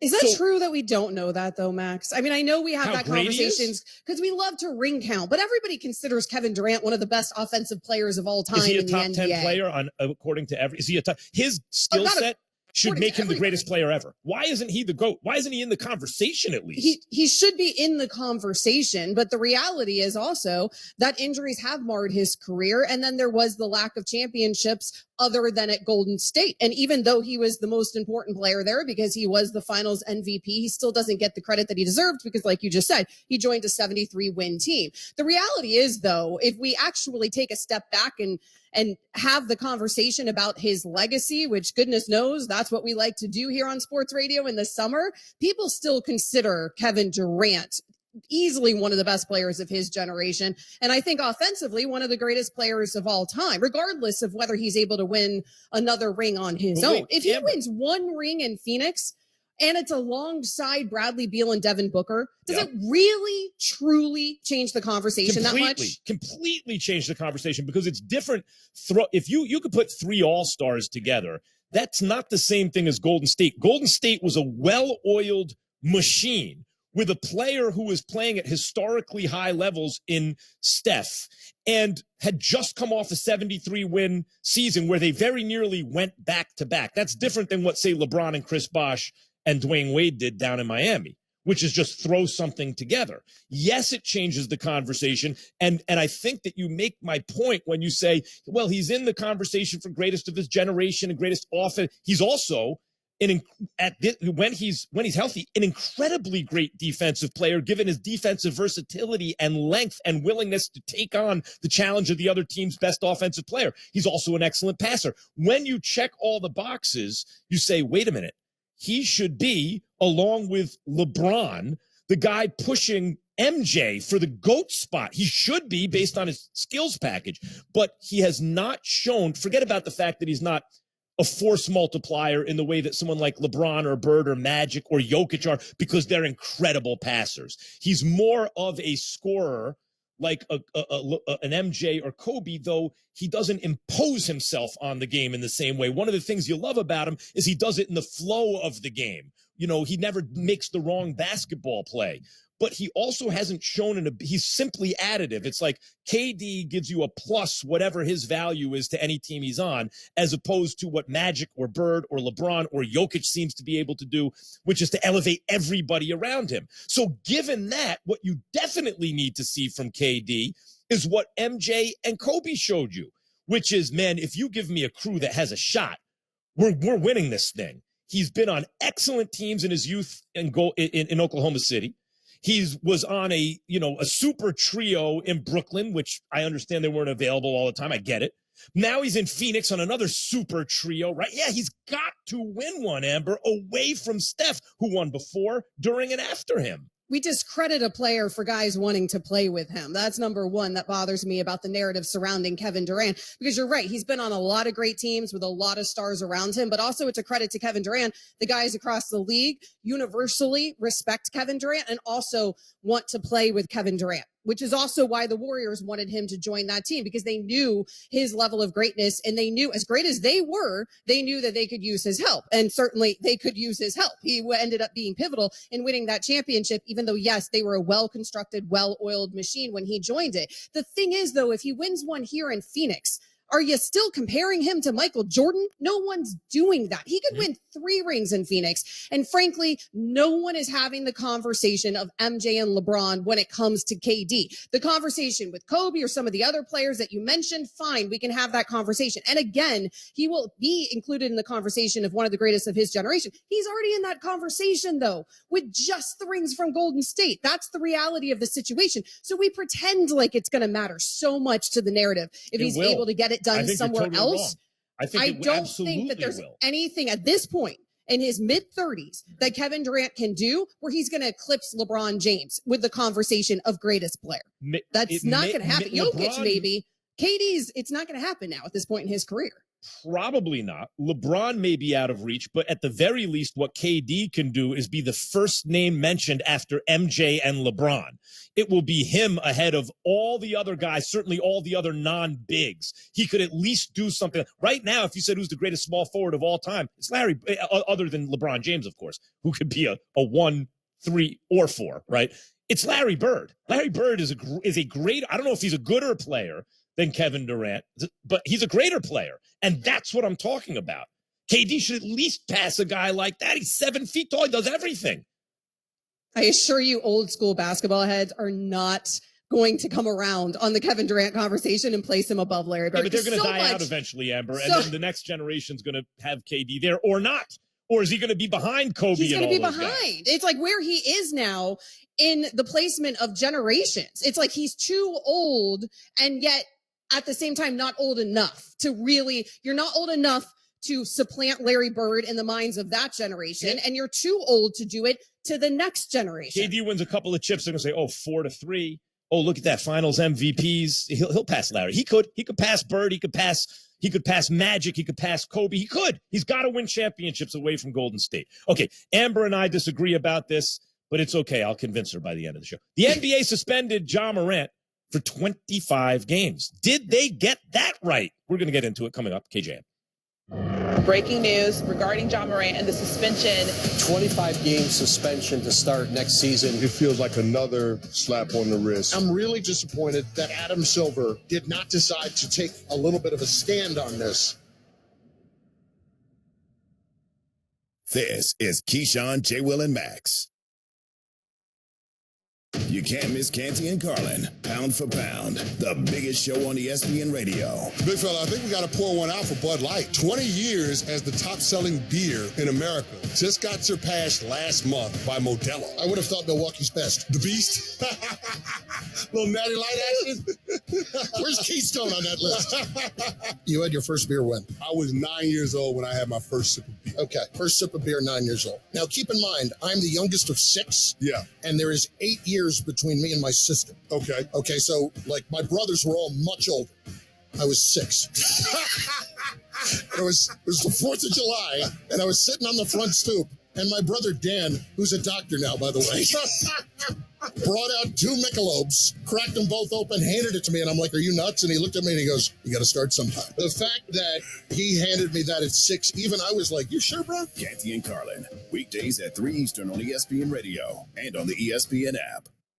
Major League Baseball in London and Los Angeles. Let's play 2. First, it's a rivalry game across the pond.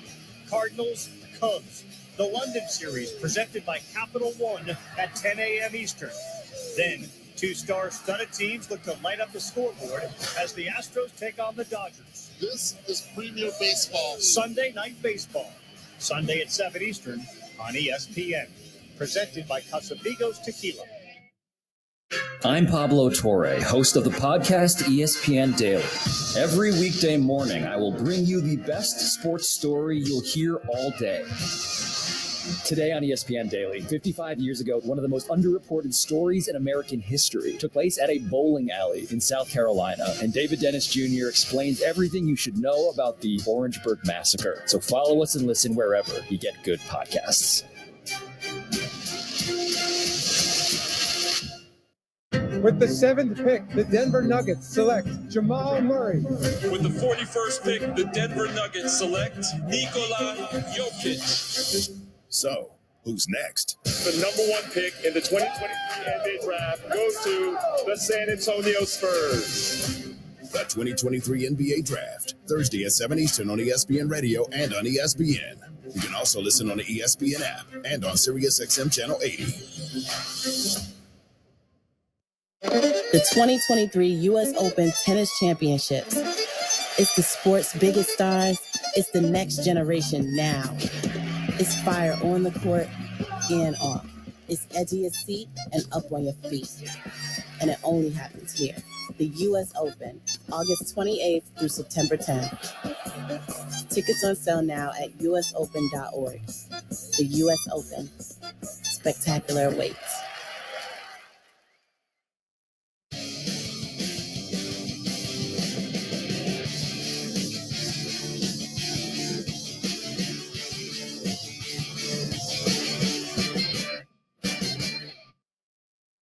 Breaking news regarding John Morant and the suspension handed down from the NBA, and he will be suspended for 25 games. Unfortunately, this is a suspension that John Morant deserved. You miss 18 games now. There's a 65-game minimum that players have to play to make All-NBA, to be MVP. Well, he's out of consideration now. Just from the financial standpoint, it's as bad of a penalty as we have seen in the history of professional sports, what this has cost him financially. What the though? Where the love go? 5, 4, 3, 2, I let one go. Wow, get the Keyshawn J. Will and Max were presented by Progressive Insurance. It's a great time of year in the city. Beautiful morning. Amber Wilson in for Key and Jay because I didn't get the memo that the day after Father's Day, every smart person takes off. Like an idiot, I come to work. I appreciate you for showing up. Well, I assure you, it has nothing to do with work ethic. It's just I didn't think to take it off. No one told me that the other guys would. All right. I also appreciate those guys for taking it off so that I can be here. Yeah, there it is. Well, Max, it's technically it's Juneteenth. Yeah, it's Juneteenth. I think that is what they're celebrating. I made the mistake of not taking off. You're right. It's the 19th. Yeah, I should be home with the rest of us. Me too, Yates. Real rap. Let's just leave. Yates, what? You're right. It's Juneteenth. We blew it, man. How did it get to be the 19th so fast? We blew it. And here we are. Blew it. Did you realize it was Juneteenth? I can I can hold it Did I down if you guys want to go. Yeah, so I was going to put the request in to be off, but I forgot because I was in the process of moving. I forgot. Now that is a good reason. Now I'm here. But I appreciate you being here, Yates, because this. Thank you. This show has the best music. Oh yeah. There's no FaceTiming. There's no. We've already covered that. Amber We're Wilson. going to get it right one of these days. I swear. Yeah, Yates, come on, get it together. What are you doing? The NBA suspended Ja Morant for 25 games. Did they get it right? My first thought was, ooh, he got off kind of light. But Amber, the more I thought about it, the more I thought, you know what? It is not I think the reason, if there's a feeling out there that, boy, he got away with something, is that we saw him as a result of the last suspension of 8 games, and he'd already served 6 of them with his absence when he went into counseling. So people feel like that wasn't enough as a deterrent, even though he missed all NBA and it cost him like $40 million in the super duper max, right? Well, this isn't going to be enough of a deterrent either for Ja. It's not that he did something that broke some law that requires a full season suspension. I don't think, Amber, that's what people are reacting to, who think it should have been a stiffer penalty. I think it's that it's not enough of a deterrent. He's just going to get in trouble again. But, it's not Adam Silver's job to parent Ja Morant. It's not his job to hit him with such a deterrent that the stove is hot enough that he never does it again.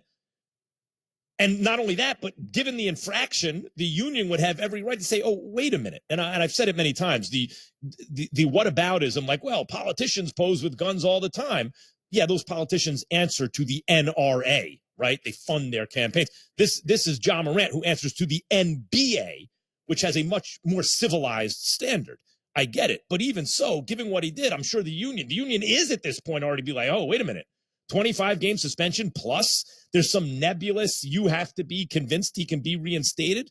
There's already some pushback against that, let alone if it was any stiffer. But that's my basic reaction to the 25 games. At first, it's a little light. And then over time, no, you know what? I think the NBA got it right. And hopefully Ja gets it together. I think what happened here was when Adam Silver teased the suspension before the NBA finals, it led all of us to speculate. He was trying not to distract from the finals, and by trying not to distract from the finals, he distracted from the finals by teasing the suspension. So then we were left to speculate for days, and amidst all that speculation, people were thinking, man, this thing's going to be a monster. It's going to be like something we've never seen before. We've never seen that 82-game suspension in the NBA. Meta World Peace he got 86 games, so we saw it once, right? But beyond that, we've never seen it beyond the player going into the stands and fighting the fans there. And so it has been years since we've seen some of these very significant suspensions. If Adam Silver hadn't teased it the way that he teased it, I don't know if any of us would have been thinking it's going to be a full season. So I think that led to some of the speculation. And because of all the speculation, it felt like a letdown for people when it was just 25 games. 25 games is really significant when you look up the longest suspensions in NBA history. It is very squarely on the list. Most everybody who's been suspended more games than Ja Morant, actual allegations of violence, actual violence, was part of that suspension and what led to that suspension, absent the suspension for the gun at the facility. That would be the one that was longer than Ja Morant that didn't have actual violence involved. But the point is, it's a very significant suspension if you look at suspensions in NBA history. Also, Max, I don't have much familiarity with making $33.5 million a year. I'm guessing this is more your wheelhouse than mine. But even at $33.5 this year, $7.5 feels like a lot to miss out. Like $7.5 million feels like a lot of money to miss out on, which is what he's missing out on because he's missing out on about 30% of the season. All of that feels significant to me. I think that's good analysis, but wouldn't it have already felt significant when you didn't make all NBA pretty clearly because you missed those 8 games and were involved in the situation in the first place? And that cost you in a super duper max deal like $40 million. So he missed all NBA 2023, 22-23, keeping his extension at $194.3 million. That's $39 million less than it would have been. That wasn't enough of a deterrent. See, what I see from Ja is now at this point consistent lapses in judgment. And when your judgment seems impaired or less than optimal at that level, and even a $40 million shot is not enough to convince you, wait a minute, I need to not do that again. I don't know that $7.5 million is going to do it again, but is going to now teach him the lesson. And I think that's what people are reacting to, that somehow the NBA should turn up the stove so hot that he never touches it again. But that's on him. You know, usually if someone's in the throes of something that they don't want to stop doing, no amount of money is going to make them stop. They have to decide, I have to stop doing this. And I don't know that some kind of external force that Adam Silver could wield would help Ja in that way. He's got to want to help himself at a certain point. How well did DeAndre Hopkins visit with the Patriots go, by the way? Keyshawn, J. Willimax, Amber Wilson in for the guys on this Juneteenth. KJM. Are you working way too hard for way too little? There's never been a better time to consider a career in IT. You could enjoy a recession-resistant career in a rewarding field with plenty of growth opportunities and often flexible work environments. Go to mycomputercareer.edu and take the free career evaluation. You could start your new career in months, not years. Take classes online or on campus, and financial aid is available to qualified students, including the GI Bill. Now is the time. mycomputercareer.edu. Hey y'all, my name is Tiara, and a little thing that I love about the Chick-fil-A spicy chicken biscuit is that it has the perfect amount of spice to jumpstart my day. Whoever thought of it, thank you so much. Hi, my name is Robert, and the little thing I love about Chick-fil-A spicy chicken biscuit is the biscuit. It reminds me of my grandma's homemade biscuit. It's always buttery and savory. Then you add the spices, instant classic. Order the spicy chicken biscuit on the Chick-fil-A app today. Real Chick-fil-A guests paid for their testimonials. Broken bricks, falling fences, damaged doors, Gorilla Glue. Of course. It's incredibly strong and 100% waterproof and bonds, well, virtually everything. While you're at it, look for Gorilla Tape, a heavy-duty double-thick duct tape, and Gorilla Super Glue, great for all your quick fixes and repairs. There's also Gorilla Epoxy, Gorilla Wood Glue, Gorilla Construction Adhesive. Of course. You get it. If you can break it, Gorilla can fix it. For the toughest jobs on planet Earth. When picking a commerce platform, you have two choices. Oh, you piece of... Or... Yeah! That's the sound of selling on Shopify, the commerce platform that supercharges your selling, online and in person. Why battle inferior platforms' weak tools? And limited integrations. Would have helped to know this. Join the millions of businesses growing on Shopify and ignite your selling. Less, more. Start your free trial today at shopify.com/play. Shopify.com/play. With summer in full swing, now's the perfect time to head to the ballpark. Score great deals on great seats from our friends at Vivid Seats, the official ticketing partner of ESPN. Every crack of the bat, every diving catch, every heart-pounding play. Experience it live, in person, from the first pitch to the final inning. Vivid Seats has a huge selection of MLB tickets, and they're the only ticket company that rewards your purchases. For the best selection of 2023, shop now. Just visit vividseats.com or download the app today. Vivid Seats. Experience it live. This basketball season has been amazing, and Brian Windhorst has been there each week giving you all the news and scoops throughout the league. But with the season winding down, Brian Windhorst and Hoop Collective, along with Granger, are bringing you a one-of-a-kind episode highlighting the best moments of the year. From buzzer beaters to all-star performances, the podcast will cover it all. So be sure to listen to Brian Windhorst and the Hoop Collective, presented by Granger, wherever you get your podcasts. Granger, for the ones who get it done. For the ones finding new ways to ensure the job always gets done. For the ones wearing many hats. For the ones who are hands-on, even from far away. And the ones keeping business moving forward. We are Granger, offering professional-grade industrial supplies, plus real-time product availability and access to experts ready to answer your toughest questions. Call, clickgranger.com, or just stop by. Granger, for the ones who get it done.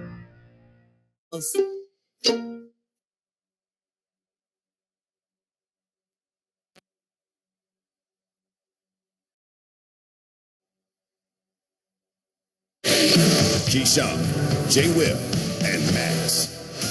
You guys are going to have DeAndre Hopkins in tomorrow. Is that accurate? I don't know about that. I think DeAndre's a great player. I mean, obviously we'd love to have him. There's a lot of mutual admiration between DeAndre Hopkins and Bill Belichick. But let me tell you why it could be a fit for the Patriots. They're already dealing with some injuries at wide receiver. Think about what DeAndre Hopkins would look like. I mean, he would just slide right in there and be their top guy. They need guys that's going to help Mac Jones out this year. Keyshawn, J. Will, and Max, ESPN Radio, Sirius XM Channel 80. Amber Wilson in for Key and Jay. But the man's got me working on Juneteenth. Outrageous. Nuno, explain yourself. I had nothing to do with that. Dan Graziano, ESPN NFL Insider, with us now. Morning, Graz. Morning, Max. Amber, how you doing? Well, that's some vicious delay we're dealing with here. Hello? Okay. No, it's good. I'm gonna send a postcard, Dan. Just write your response. I'll send a self-addressed envelope. What's Pony Express? Yeah. What's the latest with DeAndre Hopkins going to the Patriots? By the time Dan responds, he'll be on the Patriots. Go ahead, Dan. Yeah, went to that visit in New England last week. I'm told it went very well. There's mutual interest there. It's just a matter of DeAndre Hopkins kind of taking some time now and assessing his market and seeing if any more market develops. He was in Tennessee earlier in the week. That visit went well. They have interest also. It's just the timing, Max, right now with mini camps over and training camps still more than a month away. There's really no rush to be anywhere. So if DeAndre Hopkins wants to wait and see if other teams get interested, maybe the contract offers go up a little bit, that could be to his benefit. So, yes, mutual interest with him in New England, that could happen. But at this point, what I was told is each side kind of taking time to assess where they stand and what the potential timetable is for a deal.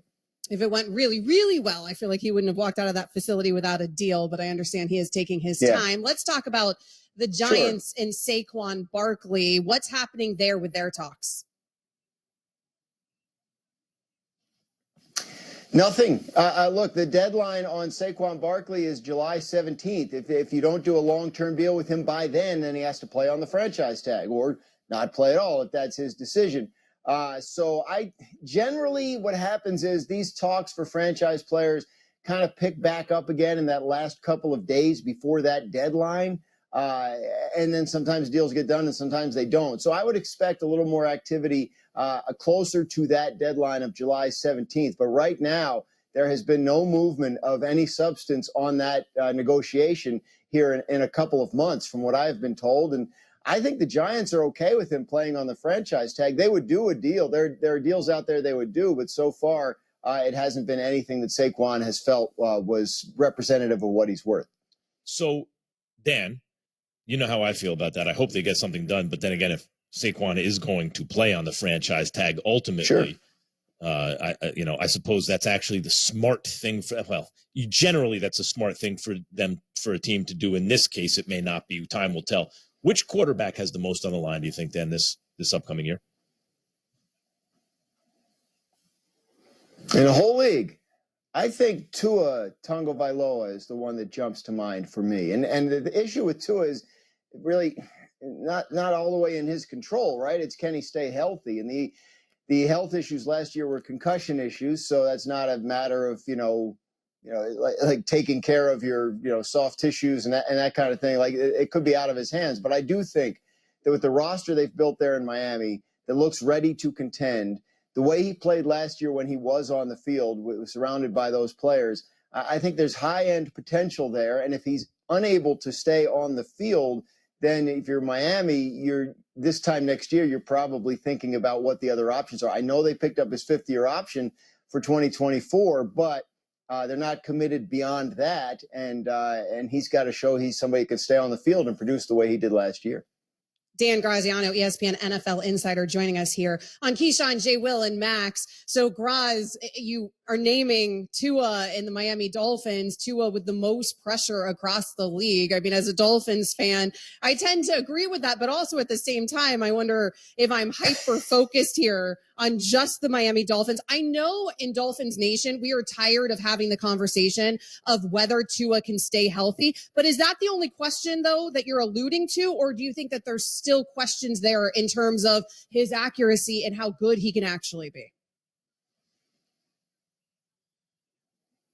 I think we saw the high-end performance last year when he was on the field. So the question, of course, as it would be for any young quarterback that's establishing himself as a reliable starter in the league, is can he sustain it? And the reasons he couldn't sustain it last year were largely beyond his control because of the concussion issues. So I think, yeah, if he's able to stay healthy all year, I think he has to deliver a year that makes him look like the 5th pick in the draft, right? I mean, that's who he's supposed to be, and that's a great player. So, yes, I think it's an important year for him. Most pressure of anyone in the league. I mean, it was just the first name that popped into my head. I think it's a good answer because I think that's a team that could be very, very good if everything, if everything clicks. The new defensive coordinator and all those great pieces they have there. They're in a tough division, a tough conference, but I think the range of outcomes there is vast and includes some pretty good stuff if Tua Tagovailoa can be the player he was drafted to be. Could have gone with Aaron Rodgers, Dak Prescott, Josh Allen, Lamar Jackson. Sure. You had a whole bunch of people to choose from. But you took Tua Tagovailoa, who plays very well. But, they allowed him out on the field 4 days after an obvious concussion that they said wasn't a concussion, and then he got another bad concussion. That's the whole issue with Tua Tagovailoa. Well, listen, Dan Graziano. I said it wasn't all in his control. Dan Graziano, he's given better answers than Tua, in my opinion, to a question like that. I think it was an excellent answer, Dan. I think that,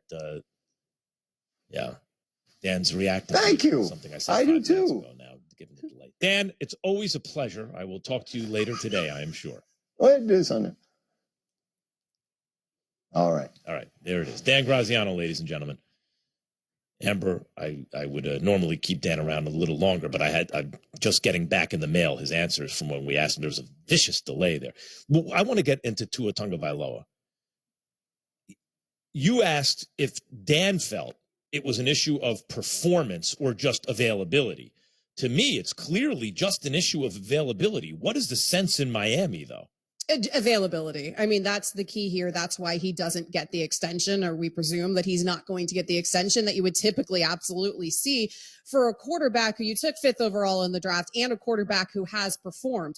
But the reason I ask that question is because if you really break it down for when he's performed, half a season, that nobody had any questions about Tua, because under Brian Flores' entire tenure there with Tua, his first few seasons there, you had questions about how good he actually was. You had questions about Tua's arm strength consistently and over again. The only thing you didn't question with Tua was the accuracy, which is the one thing that we kept getting fed over and over, but it almost felt like at a certain point that it was like a Dolphins PR campaign. Then you saw it finally with the entrance of Mike McDaniel, and also with the health of Tua and no backup truly breathing down his neck, because he had that whole weird thing with Fitzpatrick earlier in his career as well. This felt like his season this past season, and then the injuries with the concussions and the lack of availability because the concussions start adding up. He's a quarterback that we think of as injury prone, Max, because it stems back to college, and he was such a high profile quarterback in college, even though not all the injuries have been the same injury. Maybe it's not completely fair to him, but there are real concerns. There have always been real concerns with Tua concerning his availability, and that's why they're not going to extend him. And if you don't extend a quarterback and he's on a 5th-year option, there's a ton of pressure on that dude, because otherwise the message there is we're probably moving on. Well, look, in terms of the availability, he came into the league with certain injury issues, and sometimes that happens, especially in this day and age, to a not so tall and also not so fast, even if he's mobile quarterback, right? That's the danger. But as far as I'm concerned, he's answered the questions in terms of his body. The issue for me has been, and I'm wondering what the blowback on Mike McDaniel has been, or even if it was presumed that he was under pressure to play Tua. But to me, the issue is the concussion. I've watched, the fight game long enough to know if a fighter rushes back sometimes from head trauma, he can almost be like rewired, where if he gets knocked out again after that, every time he gets hit, he's reacting as though he's, in a fog. His legs go. And Tua, for me, the real issue was the first thing was clearly a neurological event. Are you a doctor? Do you know it's a concussion? No, but see that right there? We just showed on ESPN2. That's a neurological event going on right there. That ain't it's his back. It's his I'm legs. cringing. I'm cringing rewatching the videos on ESPN2 because every time his head slams into that turf, just slams. He consistently has an issue with that. But Max, if that is correctable. So what I'm asking is, after that first one, 4 days later on a short week, it was like 100 hours later, he's back in the game. And that time when his head hit, you said the one that you're cringing at, his fingers were splayed and rigid, right? It looked like a fighter getting knocked out viciously. That is what I'm concerned about. Is there a sense that Mike McDaniel was under pressure from the organization to play him? Was that his call? I mean, in Miami, are the fans, is there any consternation toward the front office or toward the coach that they allowed that to happen? Because now I think I have legitimate concern about his availability going forward based on that. What happens the next time, the euphemism is he gets his bell rung, right?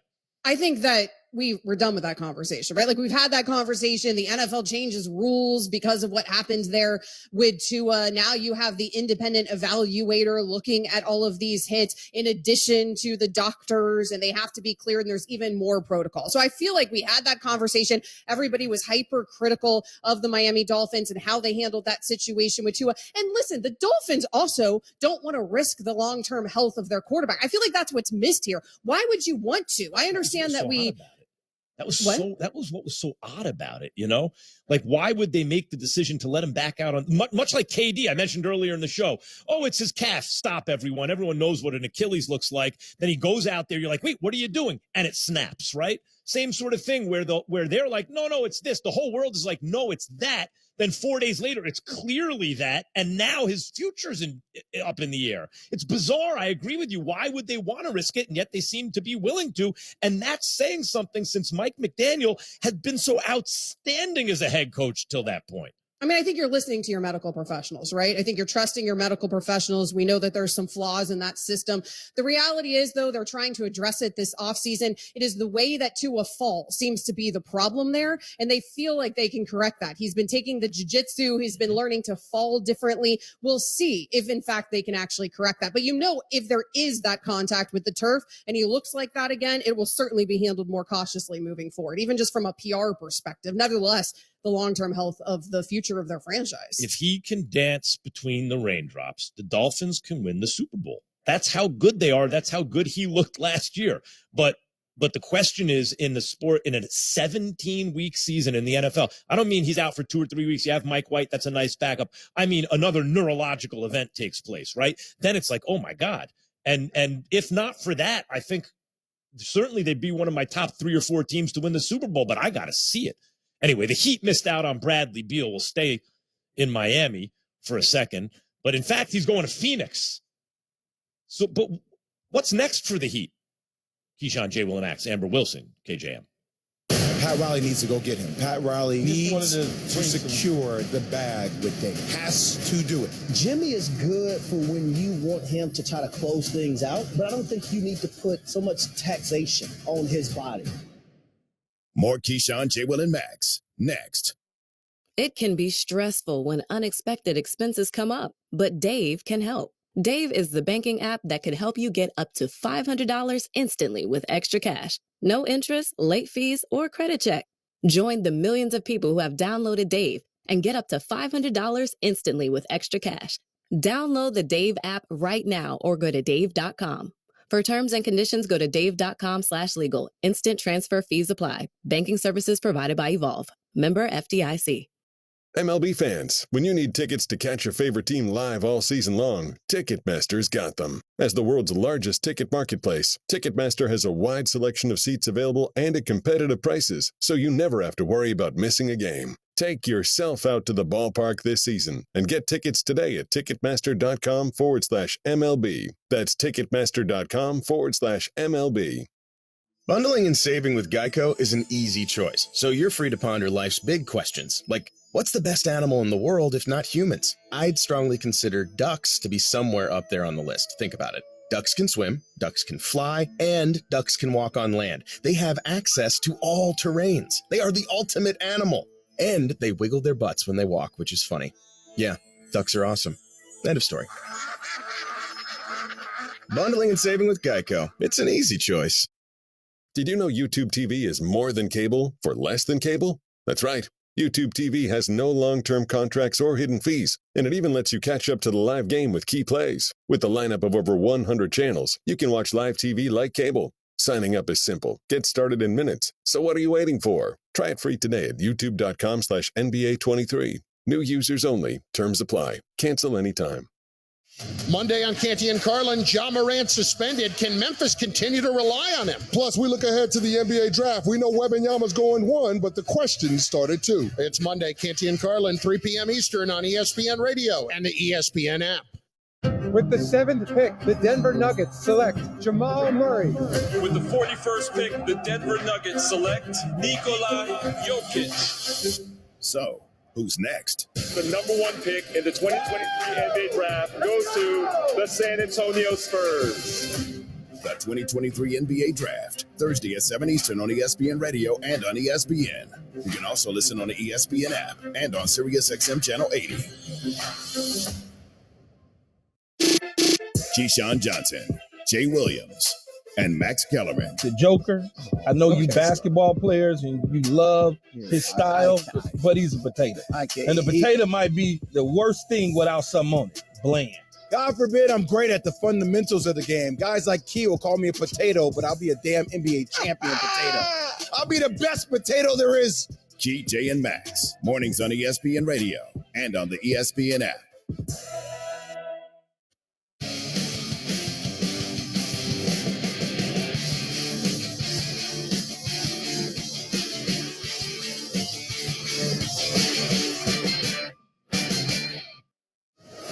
Look, the checklist is long, but a lot of these teams that are close have a lot of things to address. Pat Riley needs to go get him. Pat Riley needs to secure the bag with him. Has to do it. Has. Capital H, capital A, capital S. Jimmy is good for when you want him to try to close things out, but I don't think you need to put so much taxation on his body because you're going to get to a point of work, like we've seen in this series, in which he never really put his imprint. Yeah. I'm making a change today. Jay Will and Max, ESPN Radio, Sirius XM Channel 80. We're presented by Progressive Insurance. Amber Wilson in for the guys on this Juneteenth. The man has me working. I guess that's right. You know what? White people get to work today. Feels fair. That's right. Hey, Amber, the Heat missed out on Bradley Beal. And if anyone's thinking, oh, Amber's on the show and she's down there, and so we're talking a lot of Miami, really geniuses, you figured that out? Yeah, that's right. As we local should. knowledge. Amber, what is next for the Heat, or what is thought to be next, at least where you are? Damian Lillard. I mean, that's it, right? And there was a lot of damage control coming from the Miami Heat organization yesterday. There were a lot of beat writers reporting that the Heat are going to be zeroing in on Damian Lillard. I mean, they were doing that very clearly coinciding with the Bradley Beal news, because the reality is it looks like Pat Riley tried to get Kevin Durant. It came down to the Heat and the Suns. Katie ends up with the Suns. Pat Riley, it looks like, tried to get Bradley Beal. It came down to the Heat and the Suns. Beal ends up with the Suns. Ishbia taking Pat Riley's lunch money right now from that perspective. Now, there were beat writers out of Miami yesterday who were reporting that the Heat just weren't aggressive enough, that they did make an offer for Beal, but they were never very aggressive, that it wasn't that Beal chose the Suns over the Heat, that wasn't it as well, even though he had that no trade clause. It was just that the Heat weren't so aggressive, and the philosophy behind that is they weren't so aggressive for the dude who still had $207 million left on his contract, because they're trying to keep all their assets to go after Damian Lillard. Now, the caveat here, Max, Damian Lillard ain't available right now. At the moment, it appears that he is not, but look, when he's on a podcast saying, Brian Custer asks him point blank, would you rather go here, here, here, and lists the possible destinations or likely destinations, and it's out of his mouth like a shot. Oh, obviously the Heat, right? He's laughing about it, like clearly the Heat. Of course, Heat fans are going to be like, okay, Dame wants to come here. Now, Bradley Beal's agent, Mark Bartelstein, is the father of the Suns CEO, Josh Bartelstein. So that could have something to, whether or not it does, people will connect those dots. A guy's hired all of a sudden to be in a certain situation, and there's a close familial relationship to a guy's agent, and then that's where the guy ends up. People will connect the dots. Front Office Sports, Bradley Beal's agent, Mark Bartelstein, Phoenix Suns CEO, Josh Bartelstein's Mark's son, right? But I mean, it's the father of your agent. It was a recent hire, too. What's that? It's not like it's the father of your agent. It's not like it's your father, like with what happened with you the don't New think York that could have an Knicks, influence, right? Amber? I mean, from a communication perspective, maybe like your agent can be like, oh, hey, my dad's up there. He's a great guy. Let me introduce you at some point along the line. Maybe there could be some sort of relationship, I suppose, that develops, or just a trust factor because you're linked to that family. But I don't think you're going to an organization if they don't have KD and Devin Booker. Right. Yeah. Like, he's not going to the organization because his agent's dad's there. Let's be real. Like, he's going to the organization because it's Kevin Durant and because it's Devin Booker. I mean, he's not even going to the organization, period, dependent on who the CEO is. But isn't that part of the whole thing? Like, I think that absolutely can be a determining factor if it's close between two teams, because that's the guy whispering in your ear, but your agent. But I do agree with this. This thought, or at least I have this thought, Amber, you tell me what you think. So if I'm a player and I have a choice, and I think both places give me a reasonable chance to win a championship. One, I have to go, and they're known for, you're going to work your tail off, right? We don't have the most talent, but oh my God, we work so hard, we're going to get it done. And our best player is Jimmy Butler. Versus, you can go to another place, warm weather, by the way, no tax day, like the whole thing. And Kevin Durant and Devin Booker are there. And so there's so much, obviously you have to put in a lot of work in order to get to be as good as those guys, but there is more natural talent there. And you are a talented player. And oh my God, I can go play in the sunshine with two otherworldly players. On the Heat, Beal is easily the best offensive player. And on the Suns, he's the third best offensive player. I think that also has a lot to do with it. It's kind of like, I don't want to undersell the amount of work it takes to be Kevin Durant or Devin Booker, but it's like easier, purer talent on that team and more grinding and just outworking everyone on the Heat. I could see why it's more appealing to go to Phoenix. Do you want to be the third best at something, though, on the team? Or do you want to be the best at something on the team? I mean, that's a different decision for every single player. Some dudes want to be that guy. And certainly he would have been that guy in terms of offensive production, like you just alluded to. Jimmy Butler is the guy. Like, he is the one. He is the guy on that team. He is going to be the face of that team, no matter who joins that team. But offensively, you're right. I don't know if it's an attraction to Bradley Beal to not be one of the best offensive players on the team, if you want to have that conversation with Phoenix. Ultimately, apparently it is. I just think there was a lot of factors that went into this. Again, Miami Heat beat writers are reporting too that the Heat weren't that aggressive. And so it came down to where the Wizards were getting the better deal. What's hard to stomach from that perspective as a Heat fan is what less could we have offered than what Phoenix offered? Like, how much worse could it have been than what Phoenix? No pick swaps, just a second round pick. Yeah. I mean, serious. Or maybe you just couldn't stomach the thought of having Kyle Lowry. Is that what's happening if you're the Washington Wizards? Actually, I was listening to the radio this morning, and this very informed broadcaster, Amber Wilson, pointed out that Bradley Beal, in fact, has only averaged 50 games played a season the last 3 years. So, Amber, given the size of the contract and the number of games he's been available for, maybe Pat Riley and them are thinking that if we get him for a song, but nothing less.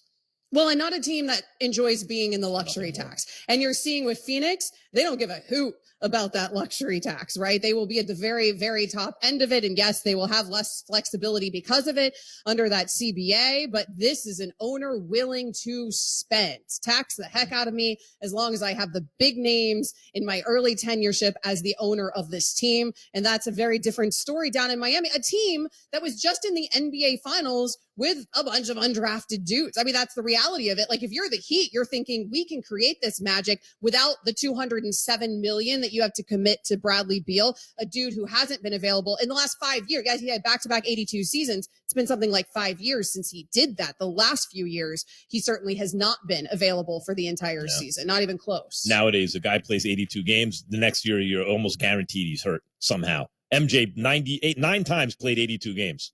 You know, best player on both sides of the floor. But somehow nowadays he played 82 games. LeBron, since then, he played all 82 games one time, and since then he is 50 games, 49 games, whatever it is. Same thing with Bradley Beal. Get off my lawn.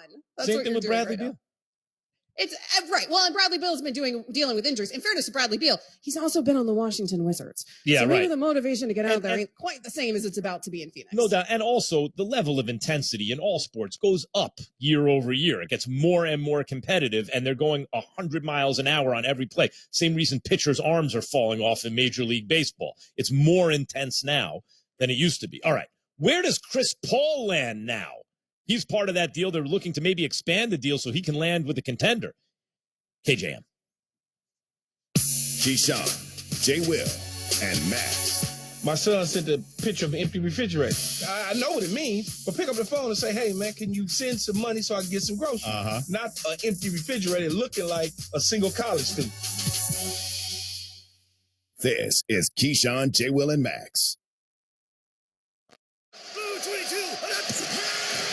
Those are sports sounds. And people love sports so much, it makes them pay attention when I say, drivers who switch and save with Progressive could save hundreds. And we all know how sports fans feel about big saves. What a save! See what I did there? Save is also a sports word. So save big when you switch to Progressive. Ooh, that's a golf clap. Progressive Casualty Insurance Company and Affiliates. Potential savings will vary.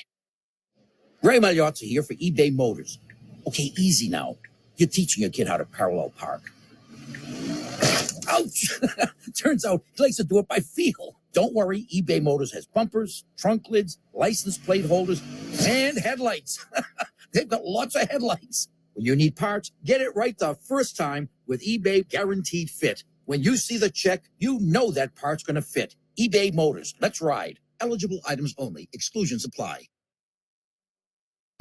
Did you miss Canty and Carlin? Nuno sent me a picture of Jeremy Fowler in the hall at ESPN up in Bristol doing his hit with us. The exact quote was, Fowler doing the hit while walking down the hall. Call him out. I chose not to do that to Jeremy. Nuno sent this picture from behind. Like that hair from behind, he looks like Elvis. It looks amazing. What is Nuno doing, though? Like, I spy Jeremy Fowler while he's on the phone with Canty and Carlin? Canty and Carlin. Weekdays at 3 Eastern on ESPN Radio and on the ESPN app.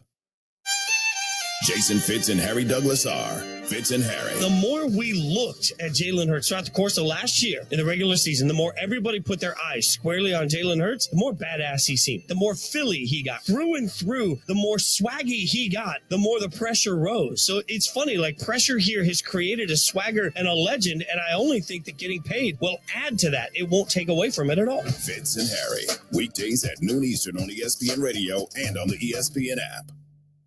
June in Omaha is a celebration of college baseball. Finally ready to go. The College World Series in Omaha. From the plays that leave you in awe. Are you kidding me? To the moments that define a season. To the wall and go! Watch all the tradition and high-stakes action from Omaha. The Men's College World Series, presented by Capital One, continues on the networks of ESPN. Keyshawn, J. Will, and Max. If you thinking, oh, well, we really don't have a chance when you walking into that building, you're not a real fan, man. You're not crying in the end. You're not feeling that pain. Wake up and get up with Keyshawn, J. Will, and Max. Hi there, Keyshawn. How are you? Hey, how you doing, Robin? I just feel bad for you Lakers fans. You guys are in the 5 stages of grief. I liked you for a minute when you first called in. Key, J, and Max. Weekday morning starting at 6 Eastern on ESPN Radio and on ESPN2. Will they find a home? Sponsored by Geico. Sarah wants a yard. My own little paradise. Brad, however, hates yard work. The only thing I hate more than cutting the grass is paying someone to cut the grass. Compromise is tough, but these two won't have to compromise when they bundle home and car insurance with Geico. It's easy, and they could save even more. In the end, Sarah and Brad found a great home with a yard. A very, very small yard. Time to get it done. And I'm done. Bundling without compromise at geico.com. Hey, Jen, sorry I'm late. I had to stop for gas. Yeah, I can't believe how much it costs for gas now. I know, everyone's still talking about how much gas is, but I never pay full price. I just use the free Upside app, and I get cash back for every gallon of gas I buy. Wait a minute. Are you saying you actually get paid real cash when you buy gas with the Upside app? Yeah, I earn back up to 25 cents a gallon every time I buy gas. What? That sounds like it could really add up. It sure does. I've made over $300 already. Wow, that's serious extra money. I'm downloading the free Upside app now. Download the free Upside app to earn real cash back every time you buy gas. Use promo code CAR3 for an extra 25 cents per gallon cash back in your first fill up. You can cash out anytime right to your bank account